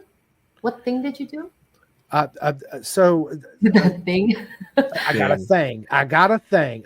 Elizabeth Uh-huh. Walker, she's here in Virginia where I am, and she had reached out to me, and she does podcast too as well. And she invited me on as a guest, and I went on there for about 50 minutes, I think. And then she said it'll be out in a week or two or whatever. But anyway, she sent me this intro that she did for the podcast we did together, and she absolutely murdered it. I mean, it's absolutely amazing. And I was trying to get Jules, so I immediately hit Jules up. I was like, I bro, know, I'm like, you got to put that up on StreamYard so I can play Right. that. I tried. I got to make a separate file for it because I have so many videos that like I edit for other people, and like it gets lost in the file. So like I gotta make a separate folder for that. That's all right. We'll get Too it many on projects. here. And then Dustin said gave John his weekend hangover T-shirt 5 minutes ago. That's proper mega, bro. Absolutely. Love it. I need one of them I do shirts. too. Yeah. What weekend hangover? The weekend hangover joints, yo. Nice. I got 2 weekend hangover joints. He said I God got dang 2. it. Brian Green said I Yo, got 2 of them, Dustin, man. double XL, Send me bro. one, Send that man. over. What the Brian, hell? send me one. What Look, is this weekend hangover thing? Shirt? So What is it? Where? my buddy Dustin Cornier has a podcast called The Weekend Hangover and talking Oh. motorbikes, and Oh. he made some Weekend Hangover T-shirts, and he's in Laguna, so he's giving some away to people. So I see. Okay. I didn't know he had a podcast. yeah, he does. Yeah. Okay. The track days joint, Yeah. talking motorbikes, and weekend hangover. Which weekend hangover was just recent, right? Yeah, he just did Yeah. one the other day, which is awesome. He had Bobby Fong on there. Oh, dude, Bobby, Yeah. we're coming for you, Bobby. We had Oh my God, I have your number. that's hilarious. Joel says I'm gonna stalk him and call him. Yeah, I'm a hit on a really cool guy. Like, Yeah, Bobby's super cool awesome. guy. He's super chill. I remember Yeah, interacting with him. Just there, I appreciate those racers who, or just people in general who are super fast. They've been in the professional racing team, and yet they can be so humble, and they're just a normal person. They talk to you, you know. They're not full of themselves. So. Yeah. That's Yeah. the It's cool. ego. He don't have a big ego, and that's what I love. You know, there are clowns in our industry that have these huge egos, and when you finally get to meet them in real life, it's like the energy they put off is just, it's not a good energy. Mhm. Would be the best way for me to say it. It's yeah. So Or like the super loud ones on social media, but are awkwardly or socially awkward in person. In real life, yeah. That is like mind blowing. yeah. Because Like it's keyboard warriors. like a persona. Yeah. Keyboard warriors, exactly. That's exactly it. But I mean, for the most part, they've all have been pretty chill. For the most part, Yeah. like I remember when I tried to call a racer, and I'm telling Chris, I'm like, oh, I'm nervous, like, and then Chris is like, man, what's the worst he can say? They say is no. So Yeah. I call him, and they're like, hey, what's up? Like, yeah, I remember you. Of course, I remember you. And I'm like, like it just because 90% of them they're mad chill. Yeah, Oh, yeah. they are. They're super cool. Yeah, and that's just it. You know, you just got to ask and just be yourself. That to me, that's what I find works best for me. Just be yourself and just ask. It's anything in life. You can take that for anything in life. Just ask the question. That's all you got to do. Worst they It's can either say yes no. or no, right? I know. Just like when I got Annie on and I put out and Jules him here, he's like, "What? Wait, what?" I've been trying to get her up for years. It's like a surprise visit from Jules. I had no idea he was coming on. Yeah, you also had no idea I'm the guy who made it. Yeah. I totally forgot about that. Yeah, because I think when I brought it up to you a couple of years back, it was because it was like our first. Oh, wow. We I think just we started had it. like 3 episodes in. I think we just added Chris in, and now Chris runs the whole show. So Yeah, you were just saying he just started. I don't know how many videos you were in, but yeah. Cool. It was in the early iterations, and like, still to this day, the main thing was like, let's give people a voice. Like, all the big racers get their interviews, they get their podcasts, they get everything. I mean, it still would be nice to have a couple of you guys on, but like, for the most part, this is what we do. Is like, we like to promote the sport from different angles, right? So, hearing about you and everything you did, and then just having, our casual conversations with you, I was like, yo, come through, like tell the story. Yeah, I appreciate it. I appreciate what you guys are doing, and it really does make, I guess, amateur club racers, or not even racers. It could make I could suggest you a few people who don't even race and are great people and talented, and it's just making the community a better place, feeling heard, feeling special. And I think you guys are on a great track, Oh yeah, I would definitely be down to it. It's I like with me and Jules too, is I like to get everybody involved in the sport. Exactly what you just said. It don't matter if you're not a professional racer, even if you just do track days. Annie, give me the names. I'll gladly get him and her on. Absolutely. Also a good story. Yeah, that's fine. Just text them to me. I'll message you my number, and then it'll be easier for us to communicate. But anyway, it's not only the racers in the track day, men and women. It's the guys that change the tires, the corner marshal workers, the team managers, the mechanics, the data engineers. Everybody has a story to tell, and without any one of them, guess what?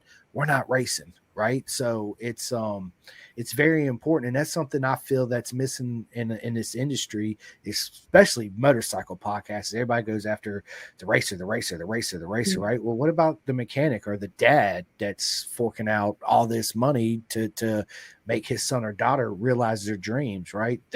They're just as important as anybody else. So that's I love sitting down and like I told you, Annie, hearing everybody's story. Everybody's got a story to tell, right? That plays a beautiful part in our circus, and it's very important to get everybody's story out there, and like you said, it makes them feel special and loved, because you guys are special and loved for sure, 100%. It makes people feel recognized, right? Oh, that's cool. I don't know why mine's not doing it now. I'm mad. I think Jules took all the hearts away from you. Jules, come on, man. I think one thing we tend to forget is, yes, we acknowledge our pit dynamics. You have your race manager, you have your pit crew, or your crew chief, and then you got your tire guy, then you got your suspension guy, and all that. But the ultimate thing is the track staff. I don't know if every track works that way, but at Thunder Hill, we make sure to wave to our corner workers and our grid. I guess the race director, Barb, the timing team, and all of them, and the corner workers. We do a full. I do, and I think a lot of people do. After the checkered lap race, once we're done, we wave to them. We acknowledge, like, thank you for your help, because there are weekends in the year that it gets super scalding hot, right? And we're racing in like 110-degree weather, and they're standing out there. Like, yeah, granted, they have a little canopy, a little shade, and they get water and stuff in a bathroom, but they're stuck there. And I think AFM does a good job acknowledging them.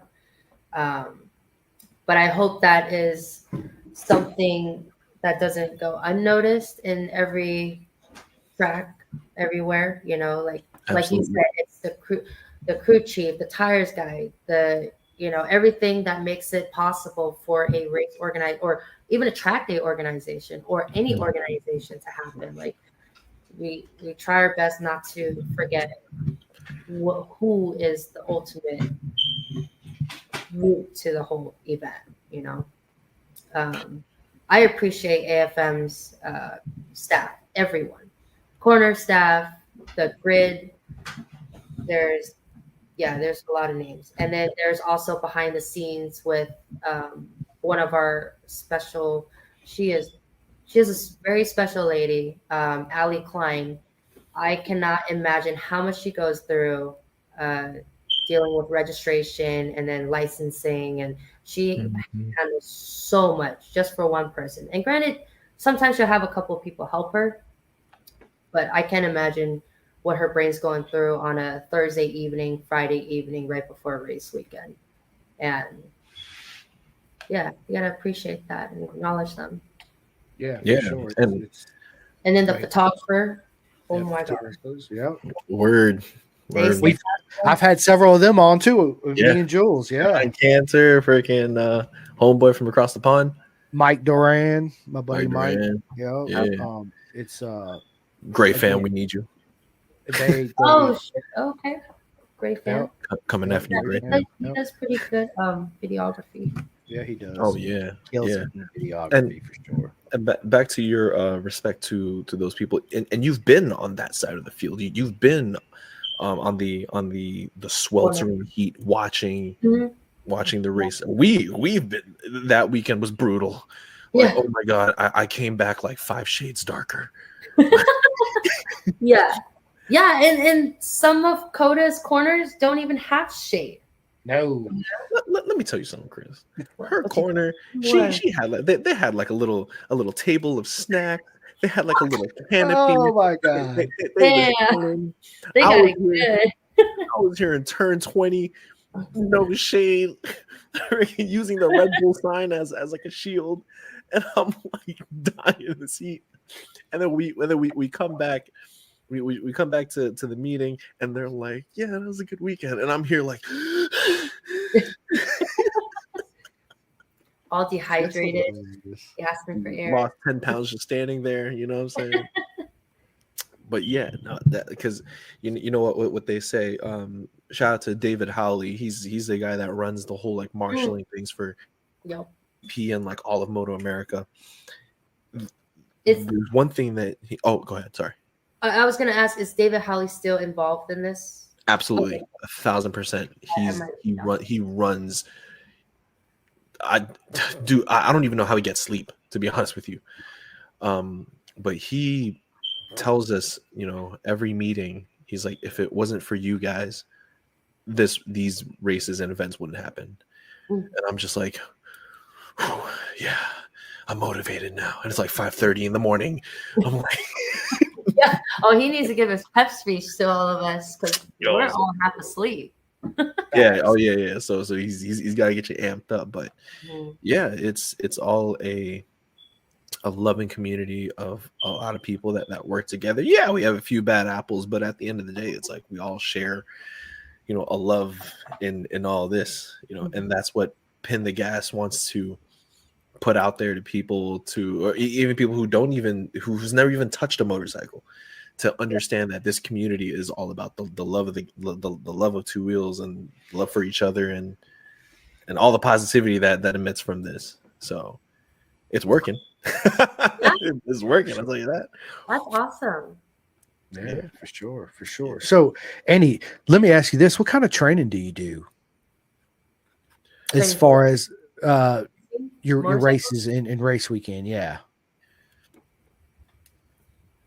Seat time? She's like, Like, you mean like workout? Like I guess conditioning. yes. Like Like, do you I ride don't- supermotos or anything like that? street rides, and I go to the gym.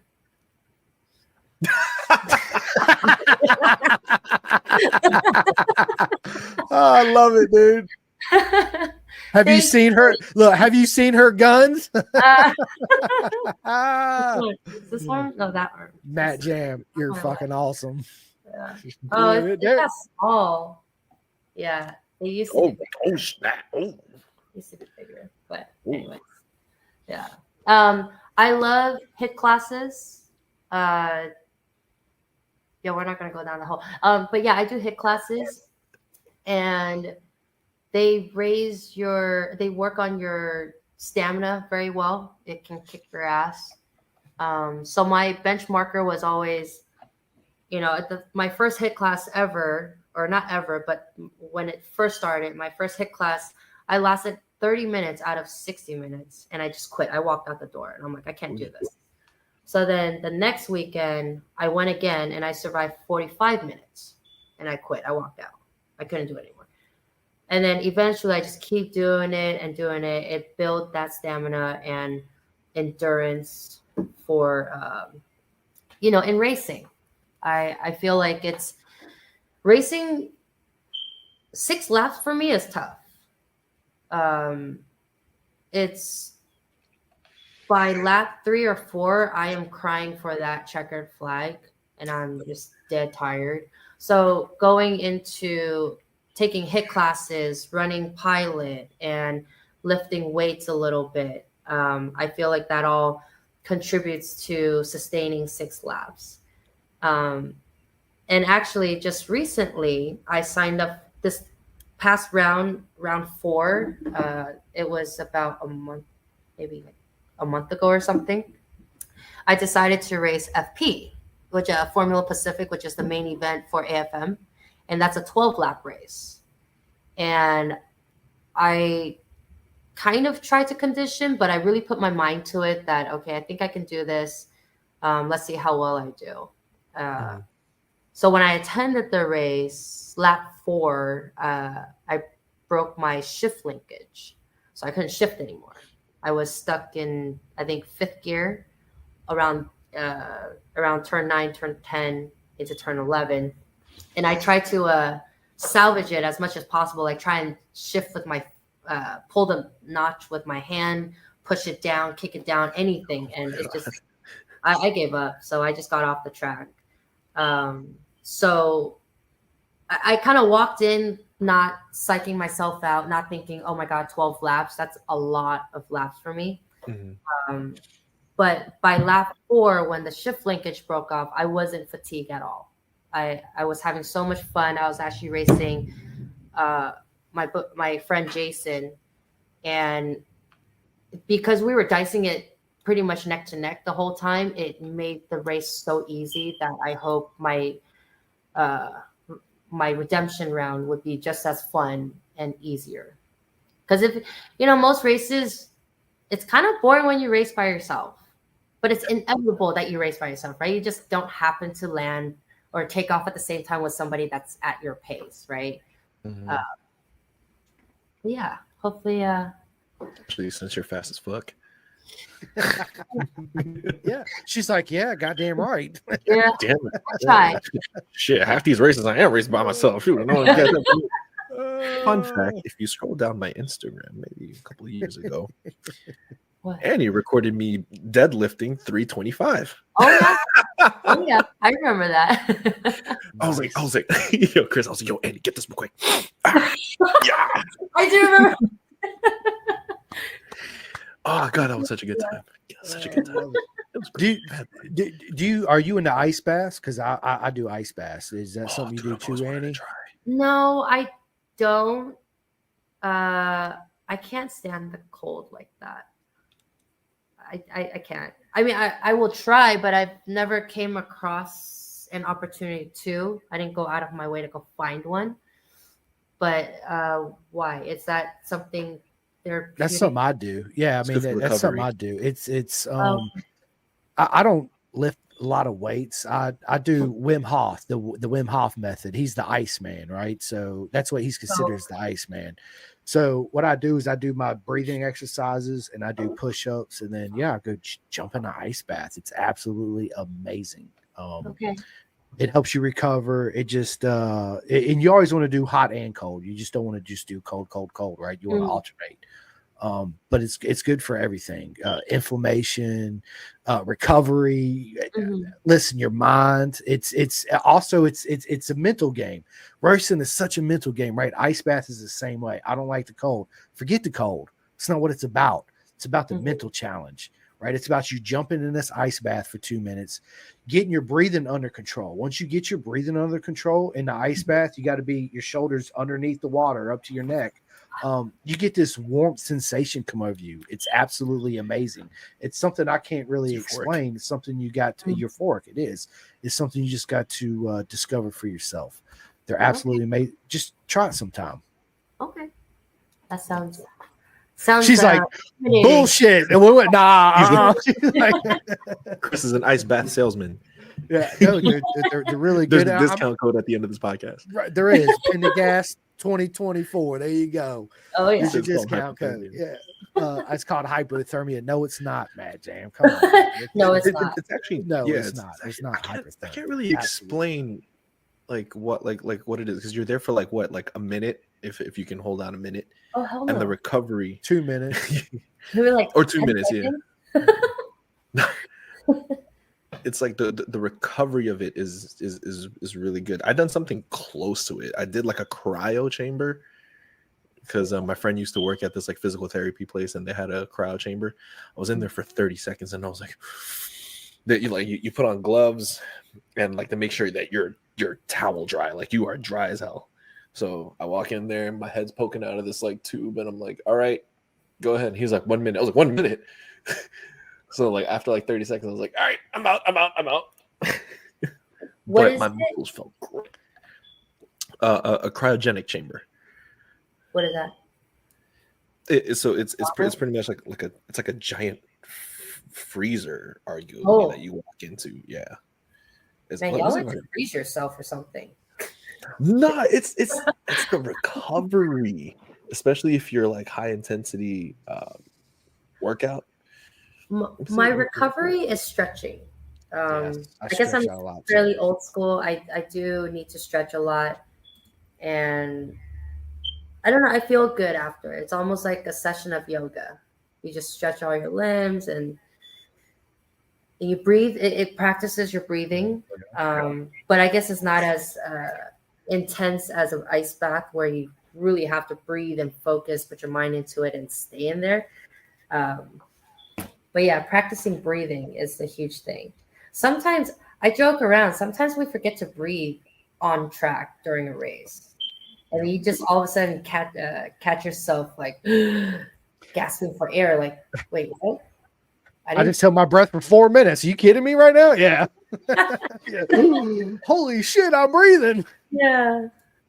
Let me ask you this, Annie. Do you have any when you prepare for battle, is what I always say. When you prepare for battle, hour before you go out, eye warmers are on.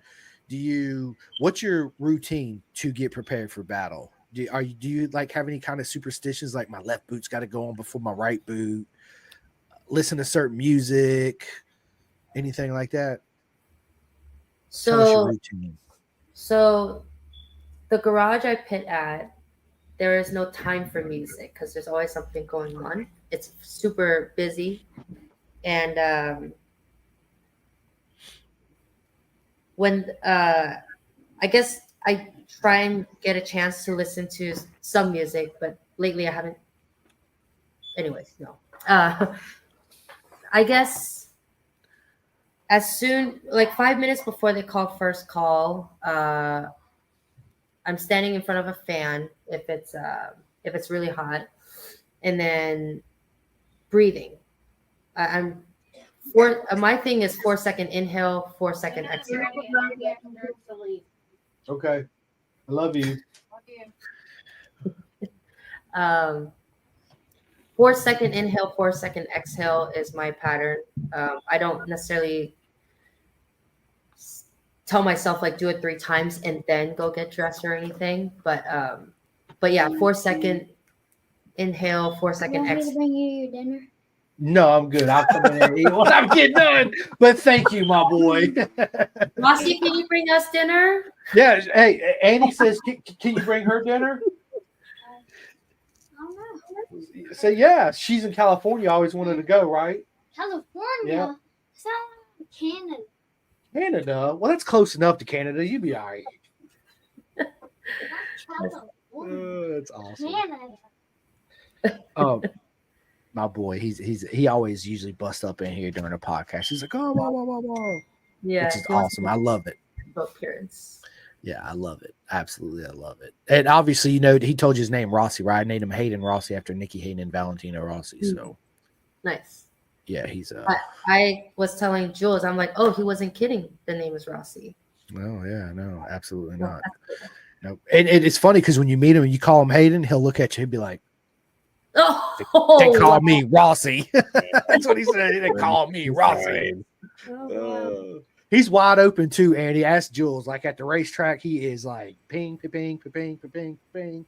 Nice. Him and Yandel Mendia are really good friends, so he's always over there with Okay. Yandel in the pits running around. Like, put it to you like this: I'm so comfortable, and I got so many friends in the paddock. Like when I show up, Rossi's like, "See you, Dad." I'm like, "All right, I'll meet you over there at Yandel." He's got the energy of like the Duracell bunny or the Energizer bunny. Wow, it's Yeah. Duracell. Facts. The Energizer bunny.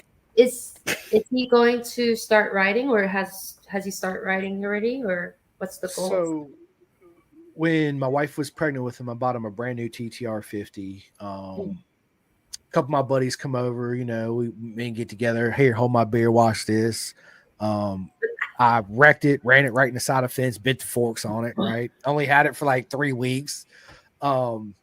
And then when he was born, like I got him a Strider bike, and then he rode that, and then I fixed his 50 up, and he'd go out there and sit on it and start it up and cut it off. And he'd look at me and be like, I'm just not ready. No worries. Never forced him, nothing. Outgrew the 50, bought him a Pister Pro FSC 110, 4-speed automatic, rode it like 3 or 4 times. It was just like, I'm just not ready, Dad. It's just not me right now. And I was like, okay, so I sold it. But so the answer to your question, simple as no, not right now. He does like watching racing. He loves to go to the races, and I don't never force it upon him because I'm afraid that I'll push him away from it, even though he knows that's my whole life is racing. I mean, look at my bedroom, right? But one day I'm hoping he'll come up to me and say, I'm finally ready to ride, Dad. I'd be like, let's fucking go, bro. I've been waiting your whole life. What are you kidding me? So He's like, I've been watching that's the most beautiful thing I've ever seen. Huh? Or he's like, I've been watching Jules' boxing videos and I want to fight, Dad.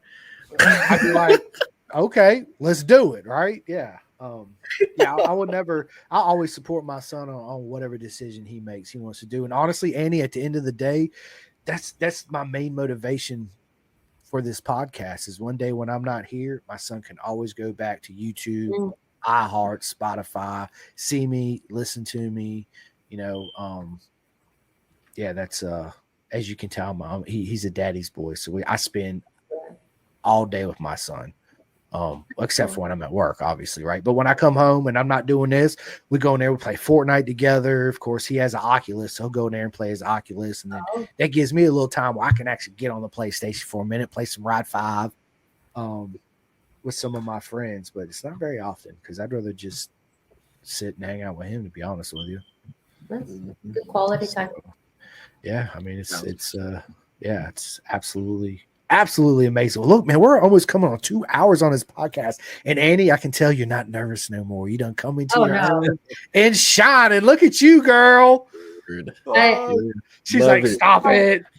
You have no idea. Before this, yesterday, the day before, like time's getting closer. And I'm like freaking out. I'm asking my friends questions and like, oh my God, what should I say? What should I do? Or blah, blah. And then a friend of mine put it in really good perspective that you would lead the conversation if I had stuttered, I guess, you know, but no, I'm cool. I'm very personable. I can talk to people. It's just, I think when the word interview is thrown at me, I'm like, whoa, then there's a series of questions and I feel like I have to have a right answer or a good answer. And I think at the end of the day, I'm just overthinking it. When I overthink it, that's when I really mess things up. But so far, you guys are making it super comfortable. And I know Jules, or I've met Jules in the past. And it's really cool to meet you, Chris. And thank you so much, John. I don't know how to say his last name. Righty. Yeah. Thank you so much, John and Dean. I have a feeling Dean has something to do with this, but it was such a great surprise. But yeah, John's good people. Dean is good people. The whole paddock, I'm really grateful for everyone that I've had an interaction with. Just as little as a hi or eye contact gesture, something. It just shows that there's a lot of respect for this community. And it's a good feeling, right? Because you go to the track to be happy, because you're riding motorcycles. You don't have any stress, or at least any stress in the paddock, or maybe if your bike was having a problem. But yeah, I It's really like- like this community. I tell people, like, stresses like that is like a necessary stress, like a stress that you don't mind, versus paying your bills stress. That's a stress nobody wants. Like I'd rather be stressed about my next race than stressed about paying rent. Yeah.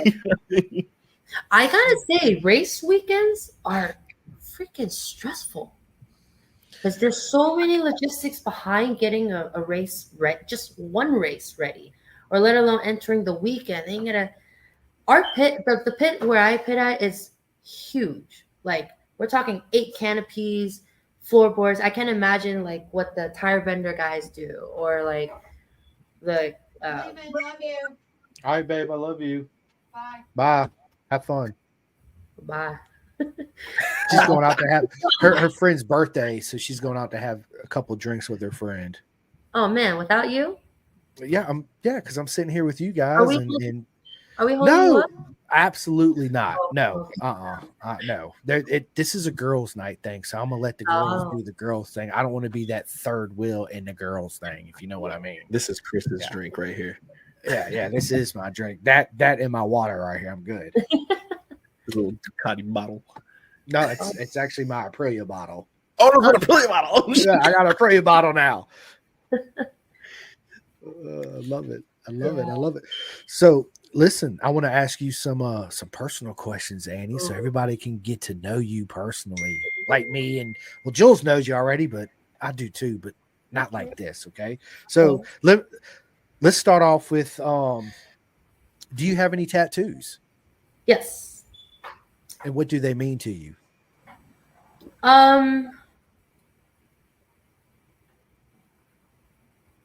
That is a little personal. All my tattoos were done before 19, when I was 19. So there was no significant meaning behind some of the things. Now you caught me off guard.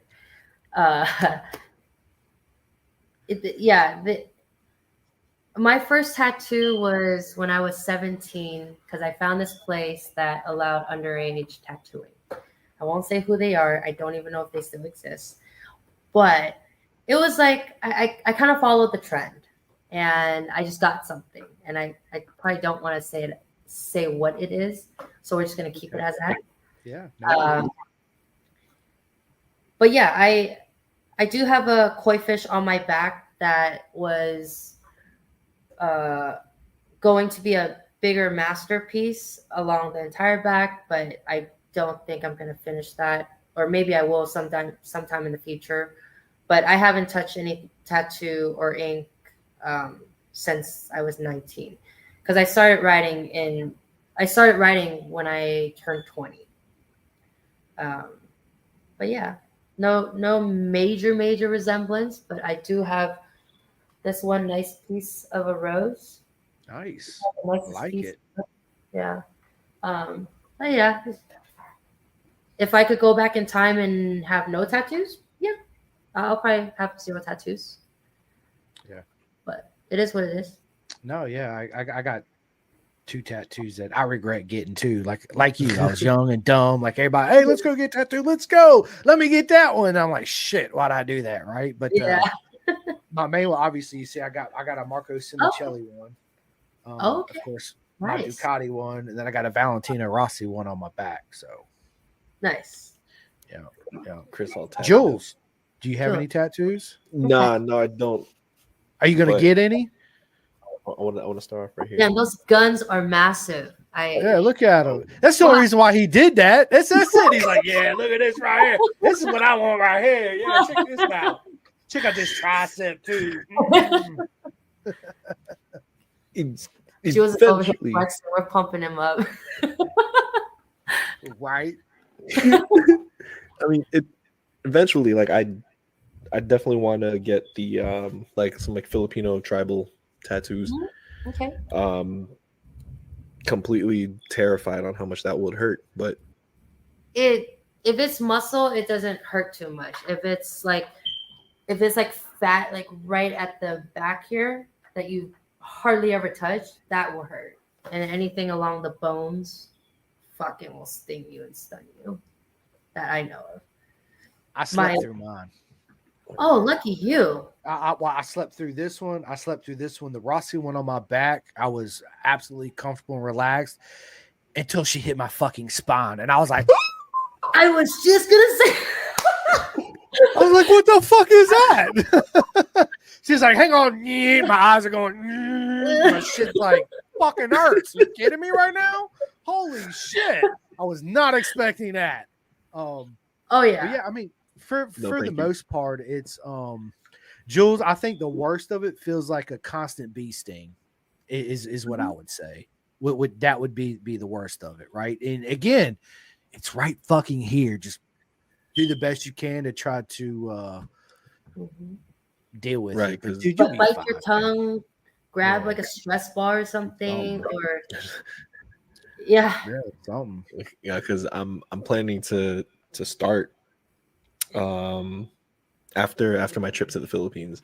I'm leaving in a few weeks, and I'll be out for like 2 weeks. So that when I come back, I can actually start putting money into. I think I'm gonna start here first, and then work my way up. maybe get the tattoo in the Philippines. Ooh, that might be it. That's an idea. That's That's a good idea. I was considering Spontaneous idea. I love it. It'll probably be way cheaper. Probably. Probably, yeah. Yeah. They're not cheap Like- neither. Yeah. Just like $50, bitch. Like, you ain't But I will going say my next tattoo is gonna be I want to get pin to gas on me. Ooh. same. No, we I'm should get on- matching ones. Pause. I'm gonna get the logo done on me somewhere for sure. Yeah, yo, you should get matching. Well, if you get the same one, we will be matching, man. What are you talking about? Yes. Yeah, We can go at the same time. We'll have to line it up for sure. It'd be absolutely He does his right hand and his left hand, so he's doing ours at the same time. like that. Didn't One's you? all scribbly, the other one's pretty on point. No, that'd be dope. But listen, guys, I am so sorry. I gotta dip because I have something really important that I gotta do. All right. But I really appreciate the time here. I had so much fun, and Annie's always so good seeing you. Oh my I know, god! it's so great to talk to you again. Always an honor, Jules. We should do this again. I know. Yeah, hold on a second. My thing is like lagging too. What the hell? I don't know. Can you guys hear me? Yeah, I can hear you. Can you hear us? No, my show was lagging. Can you hear me? Can you Yeah. hear us? Yeah. Now? What about now? Yeah. Now? Now? Are you sure? Microphone checker? Are you sure? Okay. Freaking Taco Bell internet. All right, Joe. But again, it was great. I had fun. I'll catch you guys. All right, and I'll hit you up. All right, for sure. All right, peace out, yo. All right. Bye. Peace, Jules. Bye. See ya. Yeah, it was awesome. I didn't tell you that, did I? And that Jules was gonna pop up in. Yeah, I had no idea. That caught me off guard. I'm like, oh, that'd be cool. Oh, that's awesome. So let me ask you this then. My next question for you is what's your worst habit? Ooh. I have no idea. Worst habit, huh? Always being late to things. Fuck. That's me.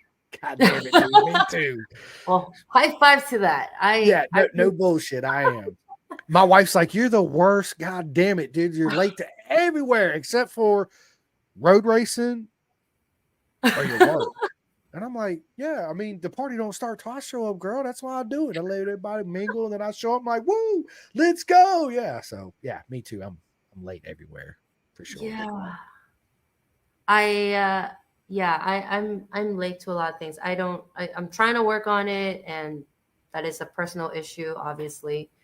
Um, but every day I am trying to be a better person about time management. So Yeah, me too. I got to work on it, but then I'm like, fuck it, I got 5 more minutes, right? It always goes back to it. I got 5 minutes. Yeah, I'll just go a little faster on the way to work this morning. Yeah, okay. Yeah. So, my alarm for the morning or for that next morning, I have about 10 alarms, increments of either anywhere from 5 minutes to 20 minutes. It's 5 minutes, 10 minutes, 15, 5 again, and I will snooze and snooze and snooze.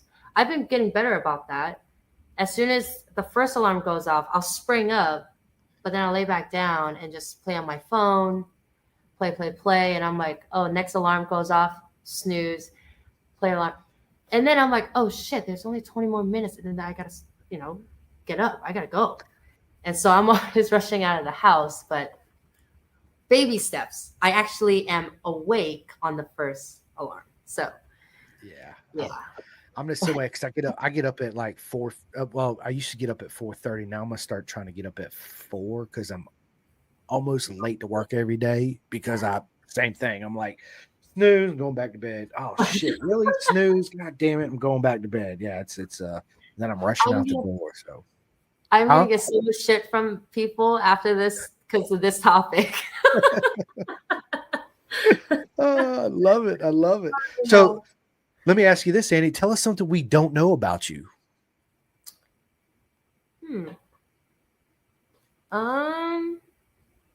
This is a joke, but it's kind of true. I like long walks on the beach. I'm kidding. I'm like, what? Come on, Annie. I like puzzles.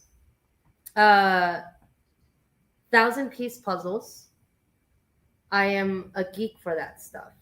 I like Sudoku. I like Free Cell. I like Solitaire. Any mind strategic games. Puzzling is kind of strategic as well. You'd be surprised if you took a 1,000-piece mosaic design. Fuck, it is mind-blowing. And a headache. Yeah, anyways. I'm kind of a geek, I guess, at heart. I like to be outdoors more than I like to be a homebody. I love spending time with my dog. My dog goes everywhere with me. That's why her name's Pilot. Her full name is Co-Pilot, kind of in reference to James Bond, how he introduces himself. Yeah. So, yeah. I do like going to the beach. I wasn't kidding about that. I like going on hikes. I try to keep life very simple. But yeah. Yeah. It's pretty transparent. I don't like there's nothing like secret about it, Yeah. So, yeah.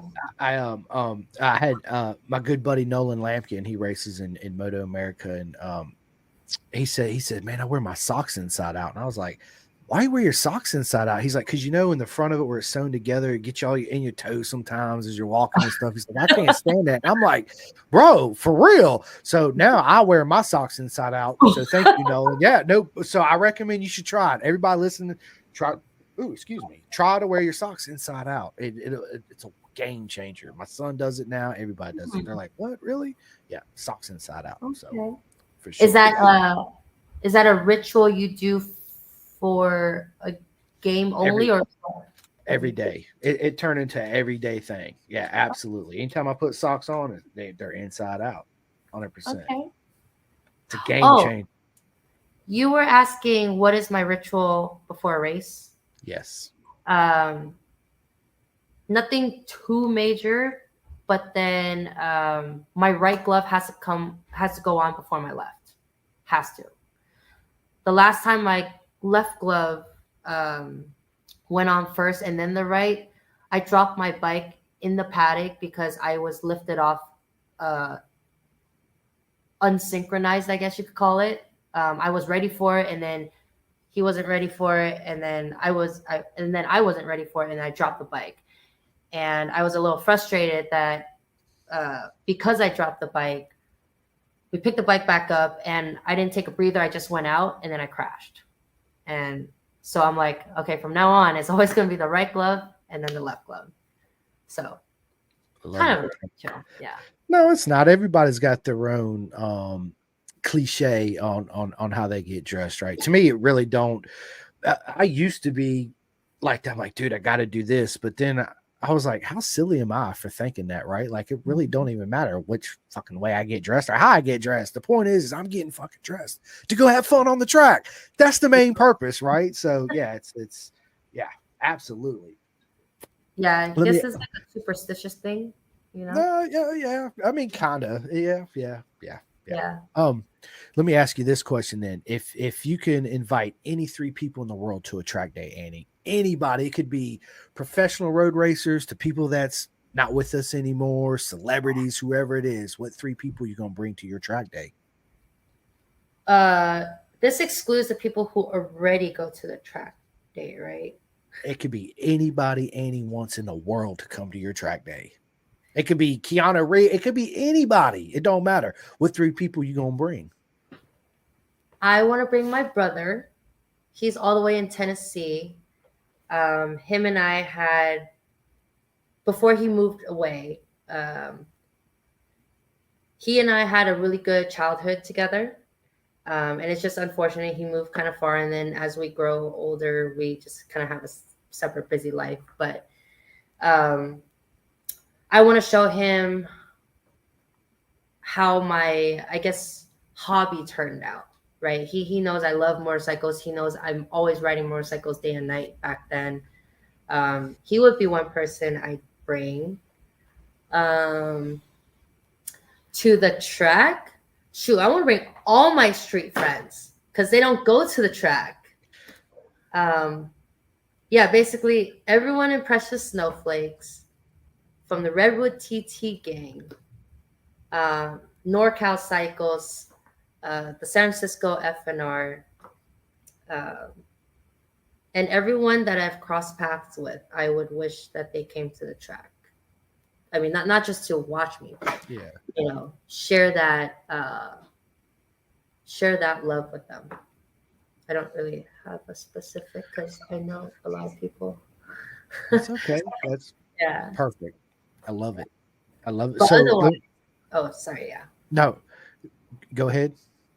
Otherwise, everybody else in the track family, especially with Carters, I am very grateful that we all can come together and share the same passion together and have a great time, day and night. So, I mean, that at the end of the day, that's what it's about, and is to have fun. There you go. Absolutely have fun. Yeah, no, I don't know what, man. Carters. I love my Carters family. I love you, Carter's family, too, even though I haven't met you guys yet. And listen, Annie, I tell everybody this. This is one motto I tell everybody. None of us are strangers. We're just friends that haven't met yet. Yep. That is good. You know Very what I good mean? way to put it. Yep, for sure. So let me ask, if Annie had her own private island with her own house on it, what's the one racetrack you'd have on your island?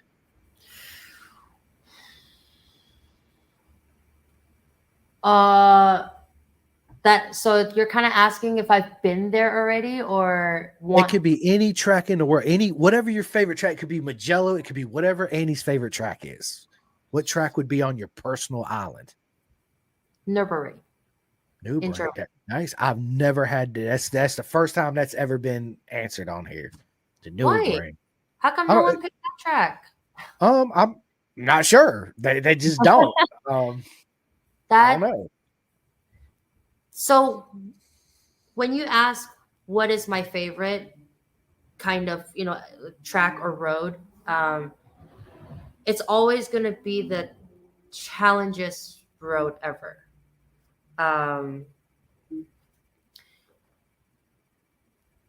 But so I guess if you want to talk like local track or any track that I've ever been on, I would want Thunderhill West on my island. But for a dream track, I would want Nürburgring because it's, I believe it's a 14-mile long track. Yeah. Super technical. It looks super technical. I haven't, I've seen the onboard footage from my friend, and that was it's a track that I find can be very challenging, and it's a great learning curve. But those two come hand in hand. Anything challenging is a learning curve, and I don't want to stop being challenged. Oh yeah, absolutely. Dave Thomas says, "Much love, holds hot Annie." I love you, What's Dave up, Thomas. Dave? Oh, that's awesome. Me, Annie, my track would be Cadwell Park. That would be the track I'd have on my island. Where's that? Cadwell Park's in the UK. Oh, okay. I'm gonna Google. I'm gonna YouTube that track. Oh, listen. It's they have a mountain jump. It's absolutely the most beautiful thing you're ever going to see. It's the most beautiful poetry in motion. Besides the Isle of Man TT, I'm a huge Isle of Man TT nerd, right? It's my favorite race of the year.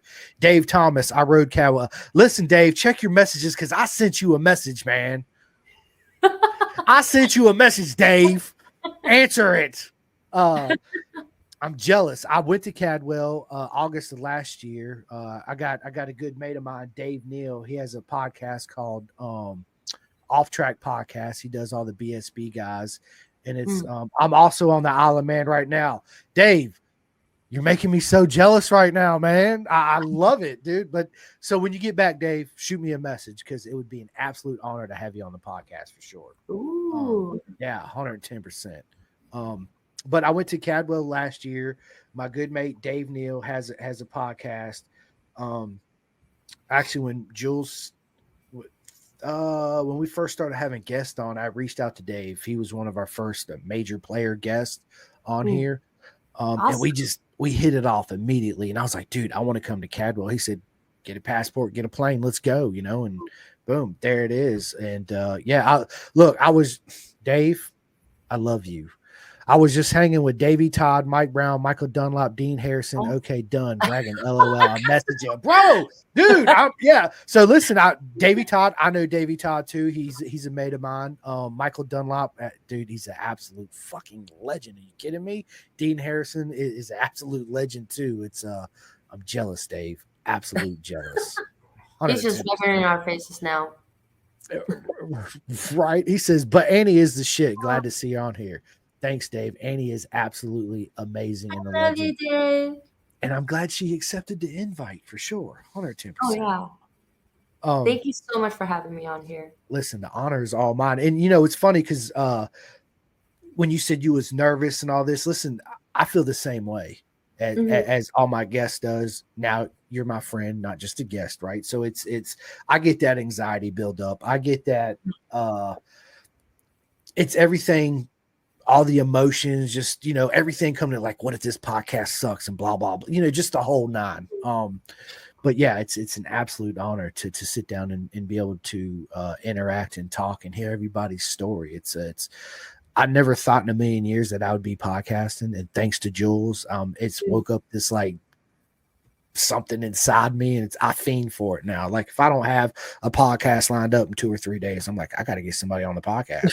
Like this has got to happen. Yeah. We got to make this happen. So let me ask you this, Annie. I'm a big book person, right? I physically read, but a lot of times, most of the time I'm an audio book because whether I'm driving to work or I'm at work, I throw my earbuds in, listen to them or whatever. This is the book that I'm currently listening to right now is The Way of the Ronin by Lou Tam. Two Lamb. Sorry, I just said that all fucked up. Yeah. He is in the military, badass, Green Beret, blah, blah, blah, blah, blah. But I listen to all kinds of varieties of books. Before that, I was listening to Stuart Baker, which was, it's called The Ragged Edge. It's all about the TT. It's an absolutely amazing book. And of course, all motorcycle racers, if they have an audiobook, this guy's listened to them. And one of the best ones I've listened to is John Hopkins' Leathered. If you have not listened to that book, highly recommended. 110%. Okay. So, what books are you reading or listening to? Well, Chris, I haven't touched a book in many years. But I do have a thing for mystery books. It's very different from watching a mystery movie, like a suspenseful movie. Um, I feel like words can describe feelings a lot better than a video can, right? Because it's 100%. kind of telling you the behind the scenes, the thoughts. I started on a book, but I forgot what it was. I don't even know where the book is anymore, but it was a mystery book. But yeah, I used to read Chicken Soup back in my like early 20s or, teens, something. But Chicken Soup was a very interesting type of book as well. Had very interesting, it gave me like it gave me ideas, right? Like anytime you read something, anytime you learn something new, then it just becomes like a tree branch of like a million ideas of whether it's something related to what you just read or not even. But yeah, reading. I sometimes read articles. It can kind of tell how the author is or what the author's angle is about the topic, and it kind of translates into me reading people.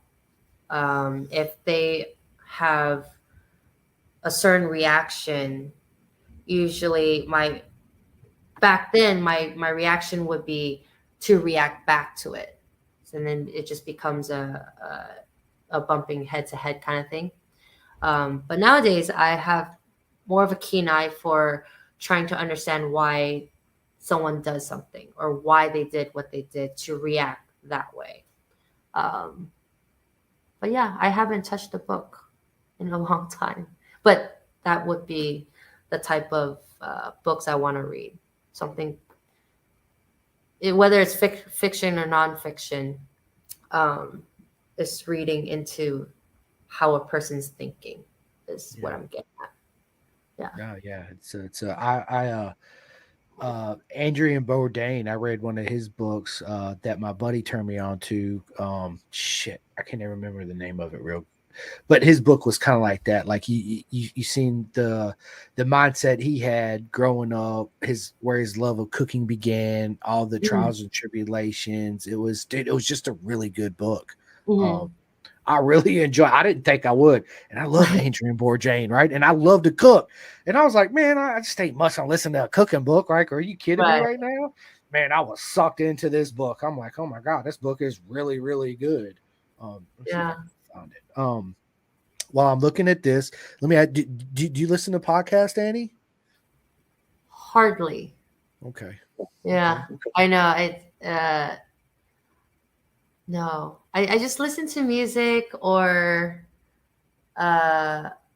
watch fictional movies, I guess. What's your favorite movie?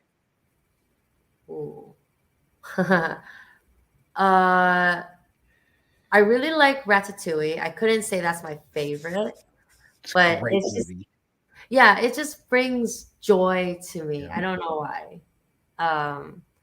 But one of the newer movies that I've watched was Gran Turismo, and that gave like a pretty similar perspective based on the true story. And that's when I was like, oh, I really want to try Nürburgring. But yeah, and then just the whole car scene and the whole racing thing, that really enticed me and kept me in the movie. Otherwise, I would fall asleep during a movie because I kind of just want to get straight to the point. I do prefer watching TV series instead of movies because it's always catchy. There's always something interesting and it catches my attention. But nowadays it's pretty hard to even sit still and watch a TV show just because I'm always busy. Yeah, are you watching anything on Netflix? Are you Nothing in particular. Again, I just don't really have time to sit down and watch anything. And by the time I lay down, I put on a Netflix show or something. About 5 seconds in, I'm already passed out. So, yeah. so nothing in particular. Do you Um, have a favorite? Or yeah. So shit. My all-time favorite movie would have to be Top Gun because that's what my dad did. Top Gun, such a great fucking movie, right? Uh, Nowadays it's man, there's I really like you don't get a chance to watch a whole lot of movie. Me and my son, I'm a big Star Wars nerd, right? So me and my son's been watching the Acolyte on Disney Plus. I do love watching all the cartoons, whether it's Pixar, Disney, whatever it is. I love the cartoon movies. But again, if I had a choice to watch anything, it's going to be Two Wheel Racing. It's going to be either the Isle of Man TT. It's going to be, okay. Moto America, Moto GP. I'm such a motorcycle fucking nerd. It's ridiculous. It really I is. believe you. It's all my clothes.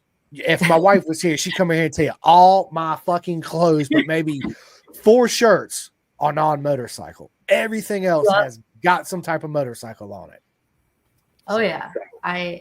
Do you own a shirt that's not motorcycle related at this point? I do, and there's probably, like I said, maybe 6 shirts, 8 shirts, maybe out of my thousands of clothes that I have, shirts and all that. Yeah, I don't. Every time I go out in public, it's got to be Pendergast, Bison, because I'm a big advocate with Bison. If I dress up nice, my wife be like, "Look, just keep it non-motorcycle related, right?" So I'll wear I got an Aprilia polo, KTM polo, Ducati polo. It's got to have something with motorcycle. She's like, "I thought I told you not to wear anything with motorcycle." Right? So I was like, "Come on, baby, you know who I am. Like, this is me, right? I'd be unhappy. I'd be over there in the corner like this. What's wrong with you? I couldn't wear my motorcycle shirt. You kidding me right now? Fuck out of here. I just want my motorcycle shirt or my hat. One or the other."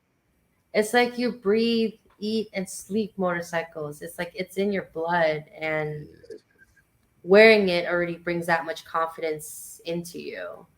Like you carry it on your shoulders. It's kind of a diehard passion. Like you can't not have it. I gotta represent all my friends in the sport and all sport, right? Absolutely. So let me ask you this. This question's a broad question. Favorite music, right? There's so many: country, rap, rock, blah, blah, blah. So let me ask you this. What song are you currently listening to on your phone right now? Do you want to hear it, or do you just want me to tell you? Yeah, you can tell me. I'm listening to the new Eminem song, Toby. Toby? I haven't heard of that. But I think mine might be a little cliche on the radio. I've heard it when I walk into stores and stuff. I keep hearing it, but I didn't hear it from the stores. But let me see. I don't even know who sings it, but I just love the song. Stargazing by Miles Smith. Stargazing I'm sure I've heard it. I'm almost positive I heard it. Yeah, that and A Tear in Space by Glass Animals. Those are like the 2 all-time, like just full on repeat on loop. But yeah. What about you? Oh man, I listen to it. Depends. It's kind of a mood thing, right? If I want to go fast and I'm just like in this super fast mood, it's Metallica, right? Who don't love Metallica? I don't listen to a lot of heavy metal stuff, but I do like Metallica. Man, I listen to anything from Morgan Wallen to Young Dolph to Eminem to Bob Marley. Sublime's one of my favorite bands of all times. It's just that vibe. They just put off this good fucking vibe. You can just jam to it whenever, right? My wife got me into some country. Couldn't fucking stand country. Growing up, my mom and her twin sister, that's all they listen to. I'm like, Mom, I don't care about his dog dying. I don't care about his wife leaving. I'm like, this is some shit. Let's listen to something else, right? This is sad music. I want to hear this. But it's done changed. Time to Change Country's done. Yeah. Did a 180, right? It's actually really good now. But yeah, I listen to basically you name it. I can listen to Prince, Michael Jackson, let's jam. Billie Jean's not my yeah, facts, right? So it's as long as it puts me in a good mood and it's what my energy and stuff's vibing with, I'm with it. Even if I've never heard it before, I'm like, dude, I like this. What is this? And I immediately go and download it on my phone. And Do you ever listen to EDM music or house music? I do. That's usually my calm, like get me into the mood or calm me down. That's my type of music. I don't know if stargazing kind of falls into that, but you know what got really intriguing at one point? What? Saxophone music, not jazz, but it was I don't know if you YouTube deep chill house music. There's quite a few tracks that involve saxophone. In the beginning, when I first heard it, I thought, man, this is like elevator music. But there were more tracks to it that kind of built into, I guess, house music. And yeah, something about that saxophone. I wrote it down. I'm gonna check it out. Yeah. Frank Sinatra is one of my favorites. Frank Sinatra. I does not ring a bell. I'm not like a super fanatic for music, but I will keep that in mind too. Yeah. Frank Sinatra, he grew up. He's like in the 30s and 40s, so it's that. His music is absolutely awesome. Yeah, you should definitely check it out. So let me ask you this, Annie. Favorite comedian? Who's your favorite comedian?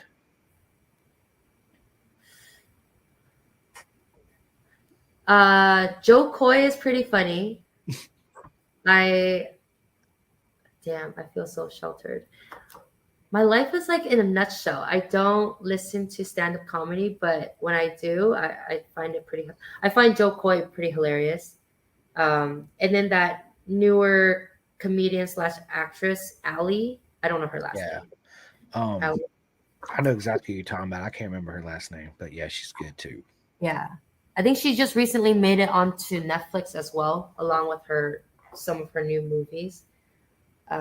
She did. There was another guy.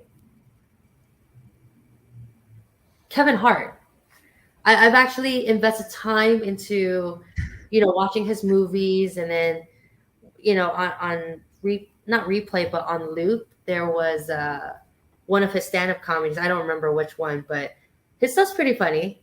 But again, it's kind of like watching a sport. I can't just sit there and listen to them talk. Yeah, I'm an active person. I really can't sit still, and I don't know how many times you've seen me like move. Me too.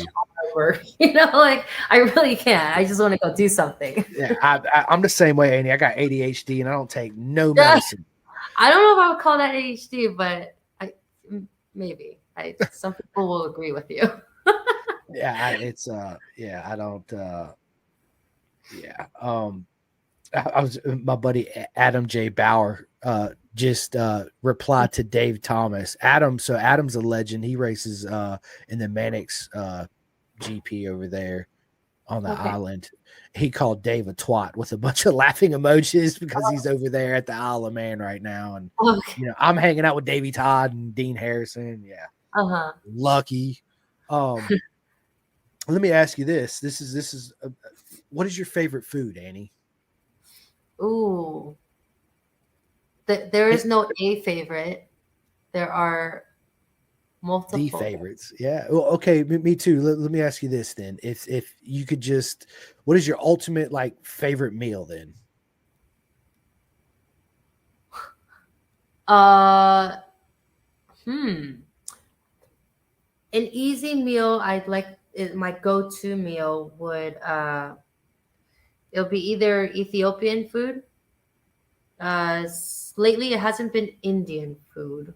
Ethiopian food kind of trumps Indian food right now. But then my taste buds always bounce left and right. But then there's Chinese food because I'm Chinese. My go-to plate would be fish fillet. I don't know, something about their seasoning is so good, and it goes very well with white rice. Oh, specifically white rice, not fried rice, not brown rice or purple rice, whatever. It has to be white rice with that plate. Jasmine? Did you use jasmine rice? Jasmine, yeah. Mm-hmm. Jasmine rice is usually your best friend just because you can't really go wrong. I've tried I don't know what other rice it's called, but their grains just kind of cook differently, and it's not the same as jasmine. Yeah.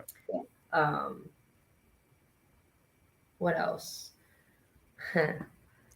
I don't think he's hearing this, but one of the guys I work with, he prefers Chick-fil-A, but I prefer In-N-Out. And he got offended.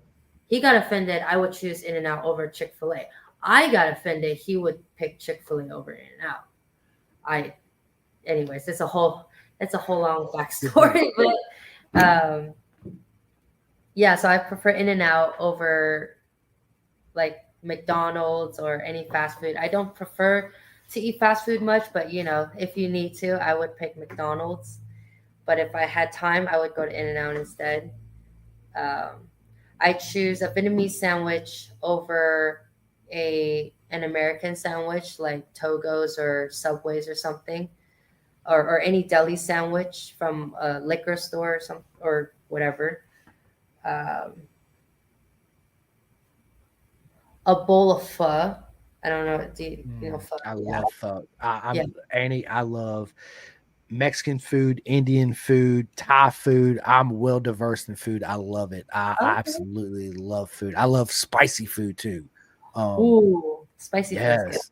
Yeah. So I like. Have you seen the hot ones on YouTube? You mean like those hot spicy challenges?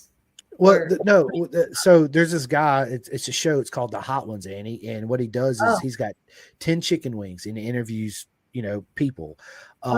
One from like your normal Frank's hot sauce all the way up to what they call the last dab hot sauce, which is like 3 million Scoville. And so as you're interviewing, the wings get hotter and hotter and hotter and hotter all the way up to the last one. So my scale of heat is I got a couple bottles of the last dab that I keep on me. So yeah, I like hot, but I will tell you this story. I fucked up. I went to an Indian restaurant one night, and I love Indian food. New Wobs down here, right in Roanoke, Virginia. So I go in there. I'm feeling cocky. I'm feeling spicy. I'm like, yes, I'm gonna get the hottest shit they got. My buddy looked at me. He says, "You get ready to fuck up." I was like, "We're gonna find out," because they know I'll eat a lot of people when it comes to hot sauce. So I sit down. I look at the guy. I said, "Let me get tiki masala, garlic naan bread." My favorite. Me too. I said, I make pizza out of garlic naan bread. But anyway, I said, yeah, I love to cook, Annie. That's one thing I love to home cook. I get that from my mom. So thank you, Mom. I love you. Anyway, I sit down. He said, "What level of spice you want from 0 to 5?" I said, "Make it a 7." And he looked at me. He's like, wait, white people don't eat 7? What are you kidding me? They don't even eat level 5. Wait, we're talking Indian restaurant level 7? Yes. Out of 10? No, level 7 out of 5. He gave me only option 1 to 5, right? So I said, "Look, make it a level 7." And he's looking at me, Annie, like, this dude right here's fucking crazy. And so he walks off, and I see the other two people he's talking to them, and they immediately look over me, and they just snicker, right? And I was like, "Let's go." Oh no. They bring it down. I get about 6 bites into it, and all of a sudden I was like, uh-oh. Something seriously wrong. My shit was just like hot. It was so hot I could barely finish eating it. Like my tongue hurt so bad. My mouth was on fire. And the guy comes up and I'm sweating profusely. He's like, "Are you okay?" I'm like, "Man, this is the best shit ever." He's like, "Dude, you look like you're going to cry right now." I said, "I've been crying. You see me go in the bathroom coming back? I go to the bathroom. I'm crying like a little girl in there for a couple of minutes. Coming back out, still trying to be a man." Yeah. Never again will I order a level 7 spice out of 5 at an Indian restaurant. So word of advice to anybody out there, if you love really hot stuff, don't do a level 7 out of 5 at an Indian restaurant. Because they will No. show you the way. Trust me. Yeah. Their shit will fuck you up. Girl. Mm-mm. I was, absolutely Yeah. devastated. Dave said spicy food is scientifically proven to be a memory booster, showing to improve memory loss. Listen, I love spicy food. Dave, do you like spicy food? Oh. But I do. I usually carry a bottle of hot sauce with me wherever I go. And I'll go to the Mexican restaurant and they're like, I'm like, let me get some hot sauce. They're like, oh, there's topia or whatever on the table. I was like, dude, that's not hot sauce. Like, I want real hot sauce. Go back in the back and bro, make me that hot sauce, man. Bring me that good stuff. They're like, are you serious? I'm like, it's a heart attack. Let me get it. I'm over there just banging it out. And they're looking at me like, this dude right here is crazy. But yeah, that's what I do. Love hot stuff. Hey, absolutely hot stuff. Chris, time out real quick. Yep, you're good. Dave, when you take a crap the next day, you definitely remember what you ate the day before. Facts. And Dave, the hottest thing that I ever ate, besides that Indian that was like cooked food, was a buddy of mine.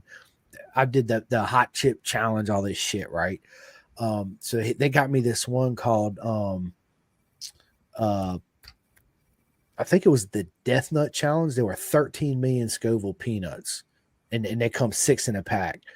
So I looked at my buddy. I was like, man, I'm going to bang all 6 of these out, no problem. Bro, Dave absolutely murdered me.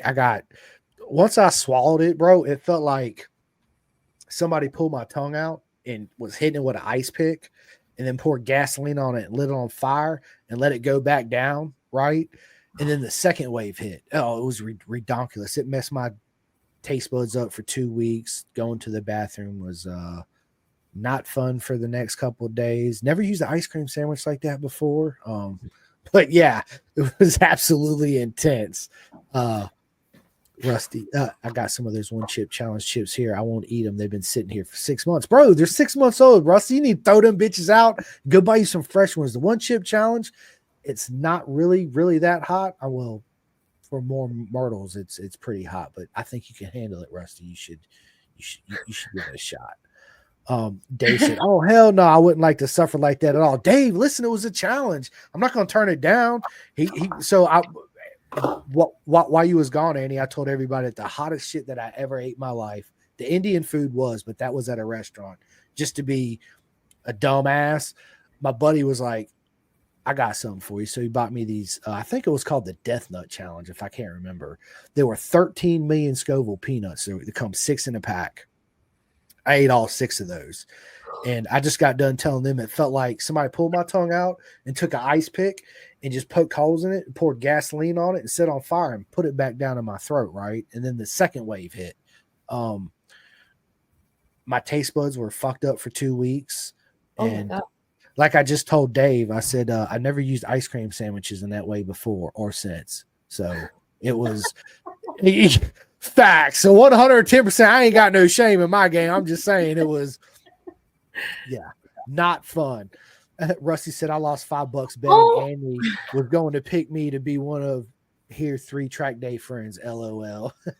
Rusty, I see you at the track though, but I will always take you to the track. Dave said, I missed the 3 track day friends. I'm certain I was the 4th one. I just know it. You were, Dave. Absolutely, you were. Just rewind. You can go back. As soon as this ends, you guys can go right back on YouTube and Facebook and rewatch it. And this will be out on Spotify, iHeart, and all that good stuff tomorrow, too. So, yay. Yeah, for sure.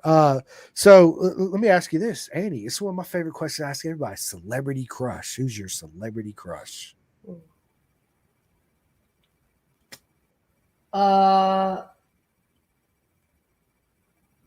Celebrity crush. Jeez.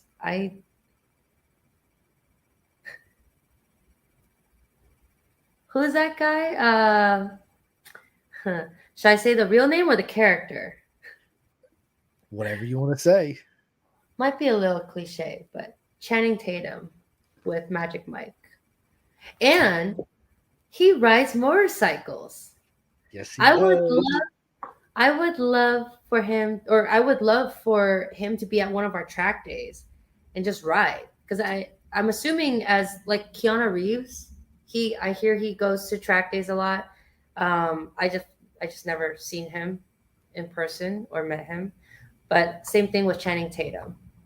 Um, it would be cool to meet an actual, or not actual, but an actor that's famous and has done movies, stunts, skits, and does something that we do for fun. But he's a normal person. We're all normal people. It's just Yeah. it'd be cool to see him out on the track. Keanu Reeves is absolutely my favorite actor. Johnny fucking Utah, baby. Yeah, Point Break. Yeah, all that. Keanu is my favorite. I never had the opportunity to meet him. One day it's on my bucket list. I'll have the honor to actually meet him. And when I do, like, I would love to have him on the podcast. I wouldn't say shit about the movies, man. Fuck the movies. We're talking motorcycles. I know who you are, John Wick. I know who you are, Neo. I followed the White Rabbit. I took the red pill. Let's go, right? That's not why we're here. We're here to talk motorcycle racing. That would be a good interview It or would be. podcast. He does. Damn, Dave. Gotta rub it in some more. Bro, Dave, I'm just gonna go get my bottle of hot sauce right now and just rub it in my eye. That's what I'm gonna do. Yes. Yeah. He rides with Let's Ride for the Let's Tuesday ride. Yamaha days, but we'll convince him the Carter's is the best eventually. Carter's is the best. There you go. Let's get it. Let's get it. What advice, Annie, would you give your younger self?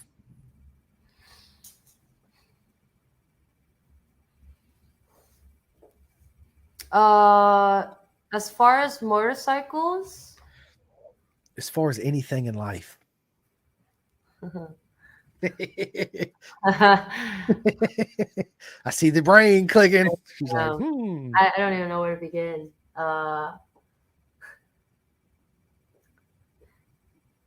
So I've done a lot of dumb shit in the past. So maybe, just make better choices. I do this all my fingers. This guy right here too, right?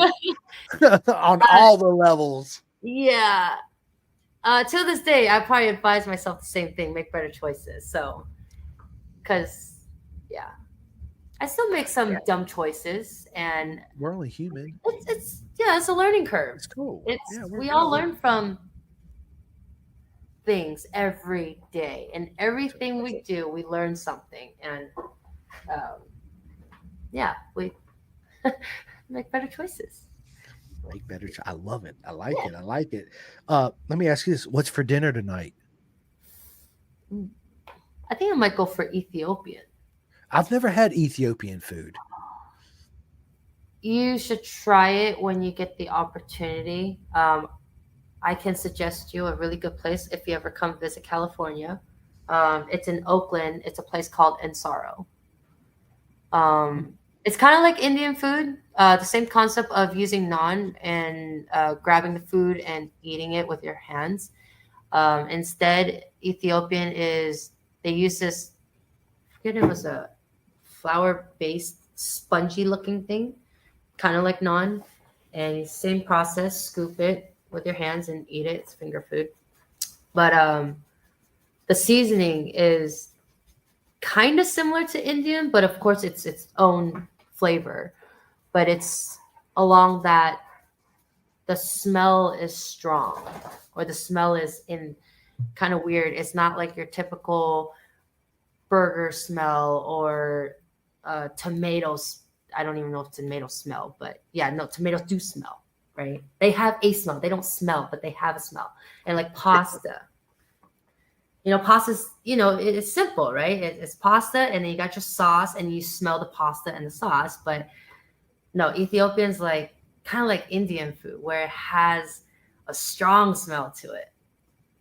That's, I'm writing it down because I'm gonna look up, see if we have any Ethiopian food places around here, because I'm definitely going to go check it. I love food. Like I said earlier, I like to cook. And what I was telling you with the naan bread, so instead of making my own pizza dough, which it's good, right? You make your own dough, you feel accomplished. Yeah, this shit's good, blah, blah, blah. Yep. But why do I want to spend all that time when I can go down here and buy some garlic naan bread and throw some pizza sauce on it and put whatever I want on it, throw in the oven for 12 minutes. And it's like the best shit you ever had in your life. You'd be like, dude, I'm not making dough no more. I'm not. So that's what I do. Anytime I do pizza, it's on naan bread.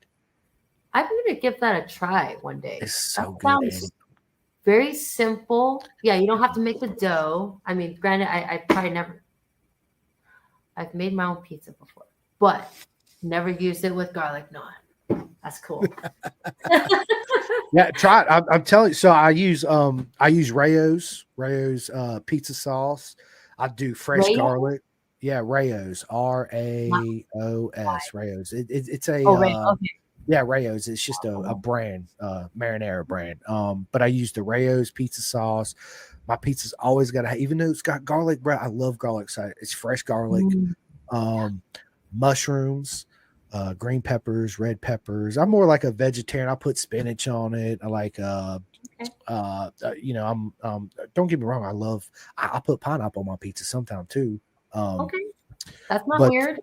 No, it's not. It's good. That's But yeah, it's so good. I'm telling you, Annie, you try it, you'd be like, this is absolutely amazing. So yeah, Okay. all you guys should try it. You'll thank me later. Trust me. Annie will text me. She'll be like, this shit is delicious. Told you. I keep mine simple. I like pepperoni jalapeno or pepperoni sausage jalapeno. It has to have jalapeno, and then with a dip of ranch. Yep, me too. So I make my own homemade ranch. I don't buy the store bottle ranch. Okay. Once I started making my ranch, and then I tried the store bought ranch, it tastes chemically, if that makes sense. Interesting. The store bought ranch, yeah, because you use all fresh ingredients, buttermilk, you know, dill, blah blah blah. Once you make it, you taste it. So even my son's like, "Will you make me ranch, Dad?" I'm like, "I don't have all the ingredients." He's like, "Will you go to the store and get it?" Like that's how much he even loves it. But once you start making your own salad dressings, like I used to weigh 270 pounds. I was a 40 waist. I'm in a 34 waist. I weigh like 208, 205. I fluctuate, right? All by changing my diet and exercising. Okay. So I don't buy store-bought salad dressings no more. I make my own Greek dressing, my own Italian dressing, my own ranch dressing. It's Well, absolutely over here first. You haven't ate because dinner was made an hour ago. Roxy. I'll come over and eat. We're almost done, Bubba. You need to. I need to eat. Thank you for looking out for me. I'm going to get it. No, don't bring it in here. I'm gonna come out there because I gotta put all my hot shit on it. I promise I'll be in there. Bro, this elbow's been hurting. I don't know why. The elbow's been hurting. Yeah, whenever I play VR. Okay, well maybe you need to take a rest from the VR then. But it's light. I know. Well, I mean, you're doing this. This is what you're doing. Yeah, that's exactly what you're I doing. probably hit the ground something. You probably did. I was just playing. Did you eat? Yeah. All I ate right. my whole thing. Well, good. Look at. Hold on. Let me see. I gotta show the PT. No, come back. Monster don't want you to pick them I'll up. be right back. All right. He said he'll be right back. So let me ask you: Are you a beer or a wine girl?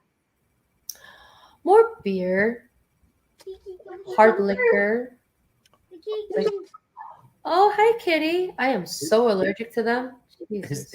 His name is Monster, and he's an absolute monster too. Yeah, he's big. Aw. He's a pain in my butt. He's a pain in the ass. Come on, Monster. He's an awesome cat, though.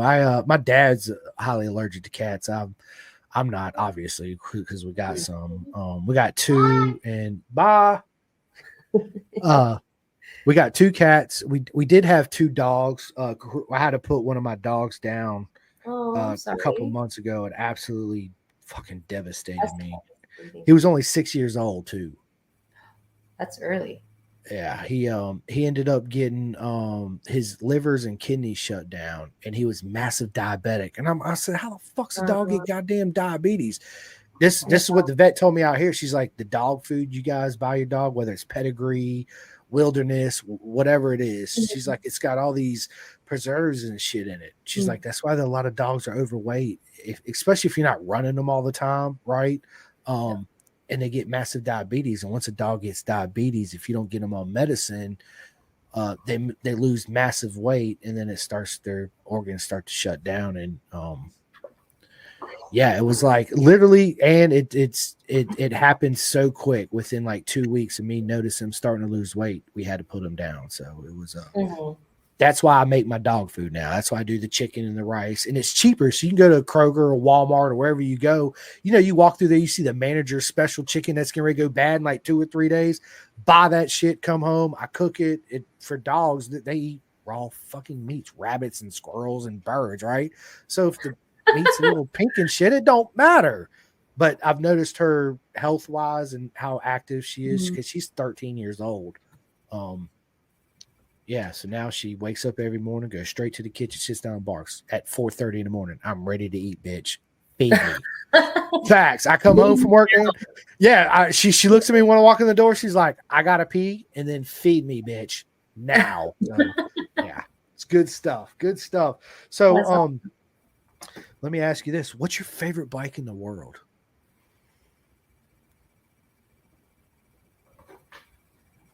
I knew you was gonna Gotta cover her ears.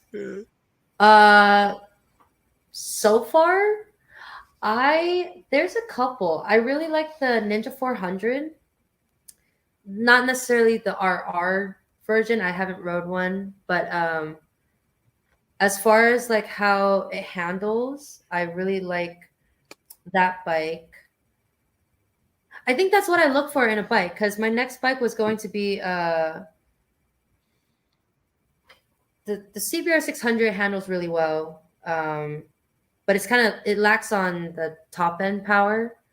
But I've come to find that the BMW S1000 Double R and actually the XR 1000 too. My friend and I played musical bikes recently, and we switched bikes, and it was the BMWs are just so easy to throw the bike in the corner. Like it's got power, it handles really well, it's easy. And I mean, I would think that's why someone would like a motorcycle, because it handles so easily versus, granted there are bikes that look super pretty. The KTM RC8 looked really beautiful, but I rode it, man, something about that. The ergonomics of the bike when it's factory, it's just uncomfortable, and I don't see why I would want to spend, if I had an RCA. I don't understand why I would spend so much time to making it feel so perfect to me when the bike should just be super easy to ride right off the bat. Yeah. So the BMW S1000 Double R and the XR. The XR, I really like the XR because it's upright and it's got it's comfortable. It's got the power and it handles very well. And then same thing with 400.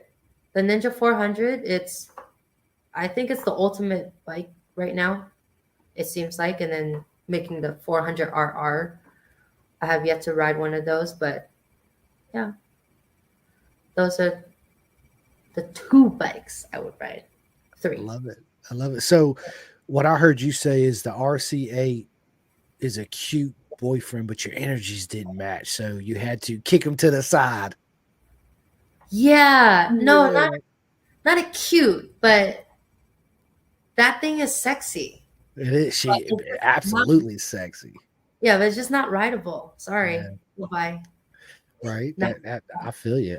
Well, listen, you are my longest podcast I've ever done. We're coming on 3 hours. No bullshit, right? So listen, I got 2 more questions. Okay. And then I'll let you give all your shout outs. I'll do my little shout outs, and yeah, we'll get off. What's your spirit animal? Can I pass? I'm gonna think way too long into this, and I'm gonna. Yep. Absolutely, you can. I guess. A firecracker. That's not an animal, but it could be. It's a spirit thing. I feel like a firecracker, or I've been told I'm a firecracker. I don't know. Right. I don't know if that's a good or bad thing, but so far it's a. Yeah. All right, listen. If you could choose one superpower, what superpower would you choose? Dang. Take all the negativity away from this world. I love it. I love Because it. I'm I love sick it. of that shit. That facts. Me too, right? Chris Daniels, what is up, mate? He says, hi, Ann. Hi, Chris. What's up, Chris? Listen, Yeah, this 3 has hours been, later. yeah, right. Yeah, 3 hours, dude, 3 hours Right. into this, right? I told you it was going to go by quick, didn't I, Annie? Uh-huh.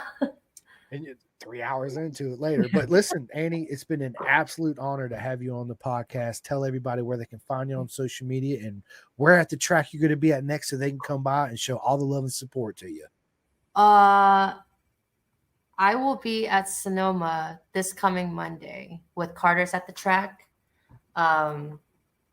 It is a track day. Come join us. I don't know if people have already signed up or not, but there are 3 groups: A, B plus, and B minus. The event was, well, yeah. Anyways, I'm sure people know, and if they don't know, then the friends are going to ask, and then they can kind of introduce it to them.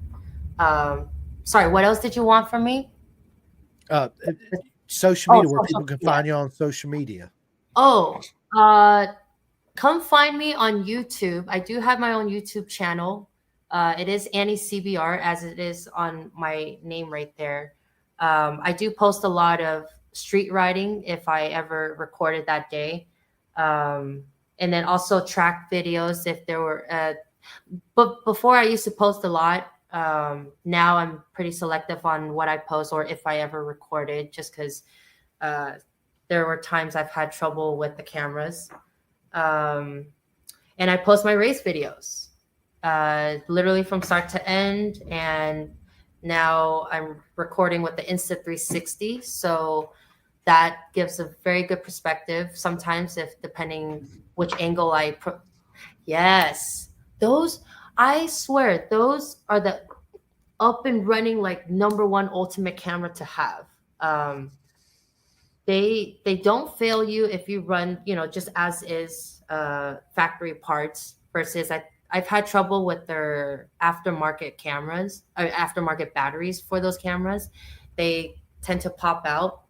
But no offense to GoPro, but whatever's going on with your battery life, battery temperature, sustain, it's starting to fail. And I was a GoPro customer since the first GoPro 2, I believe. I've always followed up, got the GoPro 2, got the 3, got the 4, 2 4s. I got 2 5s, 2 sessions, and then the 7, the 8, and I kind of gave up after the 8 because I hear people come up with, or the people have a lot of problems with GoPros and I don't know why. And I was on that same boat. Like, I don't understand why I stopped working midway, and then you kind of lose all your files and whatever. But anyways, Insta360, I feel like is the way to go. You get a lot of features of like changing perspective, zooming out. It's pretty neat. It may be kind of a headache if you zoomed all the way out and watched the video. But quality wise, like, I think it's there. It does what you need. And then editing is a whole new world too. But yeah, find me on social media, at least YouTube, and then Facebook, Annie CBR, same thing. And yeah. I love it. Listen, I just want to say thanks for everybody who tuned in and watched this. If you guys have not and girls had the chance, please go to my YouTube channel, like and subscribe on Pin to Gas. I would much appreciate it. Thank everybody that commented and watched this. Rusty, Chris, Forrest, Dave, everybody. The list is long on names that That's been in here. Big shout out to Bison. If anybody's looking for a tracksuit, go to bisontrack.com, sign up. Big shout out to SFL Mini, RD Racing, my man Jake Marsh, my Clothing King, Flying Eyes Optics, Chef Eats, SFL Mini GP, Vet 2 Track, Ghetto Customs, 64 Degree Racing, and BSB Barmy Army. Listen, Annie, CBR, it's been an absolute honor to have you on. Nothing but love for you. Can't wait to sit back down in the future with you and yeah, have another chat. And until then, guys, thank you guys so much, and we will see you soon. Thank you, Chris. Thank you, You are- everyone. You are very welcome.